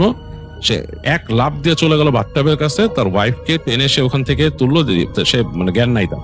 তো সে হাত ধরছে, হাত ধরে বুঝতেছে, গলার কাছে হাত দিয়ে দেখতেছে যে হ্যাঁ তার চলতেছে, পালস চলতেছে। বুঝলো ওয়াইফ ঠিক আছে, কিন্তু মাথায় যে চুল টেনে টেনে কেউ ছিঁড়ে ফেলছে এখান থেকে, সেটা সে দেখতেছে, চুলের গোছা পড়ে আছে কয়েক। সে টান দিয়ে তার ওয়াইফকে অনেক কষ্টে, মানে এত ওজন বেড়ে গেছে বলার মতো না, পুরা সেন্স নাই, তো পুরা সেন্সটা ছেড়ে দিচ্ছে তার ওয়াইফ। অনেক কষ্টে সে টেনে তুলে সে নিয়ে আসতেছে, সে পারতেছে না, এরকম একটা অবস্থা। তারপরে মানে একটা হালকা মানুষও যে কত ওজন হয়ে যায় সেটাই সে চিন্তা করে বুঝতে পারতেছে যে পুরো সেন্স যদি না থাকে। কোনো মতে পাজা কোল করে ওয়াইফকে তুলছে, মানে সে বাঁকা হয়ে যাচ্ছে ওজনের চোটে। তারপর সে কোনো মতে মানে হেঁটে হেঁটে বাথরুম থেকে বেরিয়েছে, বের হয়ে তার বিছানার দিকে নজর গেল। বিছানার মানে ওইখান তো সে ভয়টা পাইছে এবং একটা শব্দ পাইছে যেটা কই গেছে, ভয়ে থরথর করে কাঁপতেছে। ওই বিছানায় সে যাবে কিনা সেটাও চিন্তা করতেছে। আমার ওয়াইফকে এই অবস্থায়, বেশ অগোছল অবস্থায় তার ওয়াইফ, সে যে নিয়ে যাবে ঘরের বাইরে এটাও সে চিন্তা করতে পারতেছে। তো সেই পাশে যে তাদের ওখানে একটা কাউচ ছিল আর কি, মানে 2 সিটার একটা সোফা ছিল, ওইটার উপরে নিয়ে কষ্ট করে ওয়াইফকে সে শোয়াই দিল। শোয়াই দিয়ে সে চিন্তা করছে সে কি করবে, বিছানাটা প্রচন্ড ভয় লাগতেছে, তার সাউন্ড শুনে মনে হয়েছে ওই জিনিসটা বিছানার নিচে আছে। সে তখন মানে খুব প্রচন্ড রকম ভয়, এর আগে কিন্তু তৌফিক কখনো এরকম প্র্যাকটিসিং মানুষ ছিল না বা চিন্তা করতো না, কিন্তু ওই দিন সে ভয়ে দোয়া পড়া শুরু করে। যতটুকু যা শিখছিল ছোটবেলায়, সে দোয়া পড়তে পড়তে আস্তে আস্তে সে খাটের ওখানে যায়, যে চাদরটা সরায় খাটের নিচে উকি দেয়। আর এটা কিন্তু বক্স কাট ছিল না, মানে ওই সময় আসলে এত বক্স কাট বা এগুলার প্রচলন ওরকম ছিল না তখন, সেই 2000 সাল বা ওরকম সময় এতটা থাকতো না সব জায়গায়, মানে হোটেল টোটেলে এরকম দিত না, তখন নর্মাল বিছানাই দিত। যাই হোক, সে চাদরটা যখন উঠাইছে খাটের নিচে তাকায় দেখছে কিচ্ছু নাই, খাটের নিচ ফাঁকা, পুরো ফাঁকা খাটের নিচ। তো চিন্তা করলো ওইটা কোত্থেকে আসছিল, কোথায় গেছে, ওইটা কোনো পিশাচ, সে বুঝতে পারছিল কোনো পিশাচ এই রুমের মধ্যে আসছিল। জাস্ট সে দোয়া পড়তে পড়তে তার ওয়াইফের কাছে গেল, যে তাড়াতাড়ি ওয়াইফের হাত দুইটা এরকম ঘষা শুরু করলো সে, যাতে তার আসে, এবং সে শরীর ভিজা, কিন্তু তার ওয়াইফের শরীর ভিজা, হাত পা ভিজা। তো সে দোয়া পড়তেছে, হাত পা ঘষতেছে। অনেকক্ষণ পর তার ওয়াইফের সেন্স আসছে, কেমন করে তাকাইতেছে তার ওয়াইফ উদ্ভ্রান্তের মতো, মানে সে বুঝতে পারছে মানে অবাক হয়ে কেমন করে উদ্ভ্রান্তের মতো। তো বলতেছে তৌফিক যে আমি আসি তোমার কাছে, অসুবিধা নাই, আমি আসি, কি ব্যাপার তোমার, ঠিক আছো তুমি?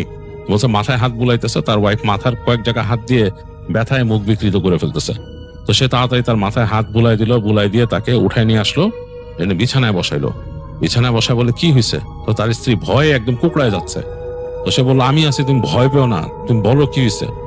তো তার ওয়াইফ তখন আস্তে আস্তে বলতেছে তারে যে আমি এখান থেকে উঠে বাথরুমে গেছিলাম। তারপর সে ভয়ে তার হাজবেন্ডকে একদম জড়ায় ধরলো, বলে আমার সামনে এসে দাঁড়ায়, আমার চুল ধরে টেনে উঠে নিছে আমাকে। ভয়ে সে একদম মানে কাঁপতেছে, থর করে, মানে সে বেহুশ হয়ে যাবে এরকম একটা অবস্থা, একদম অ্যাবনর্মাল অবস্থা।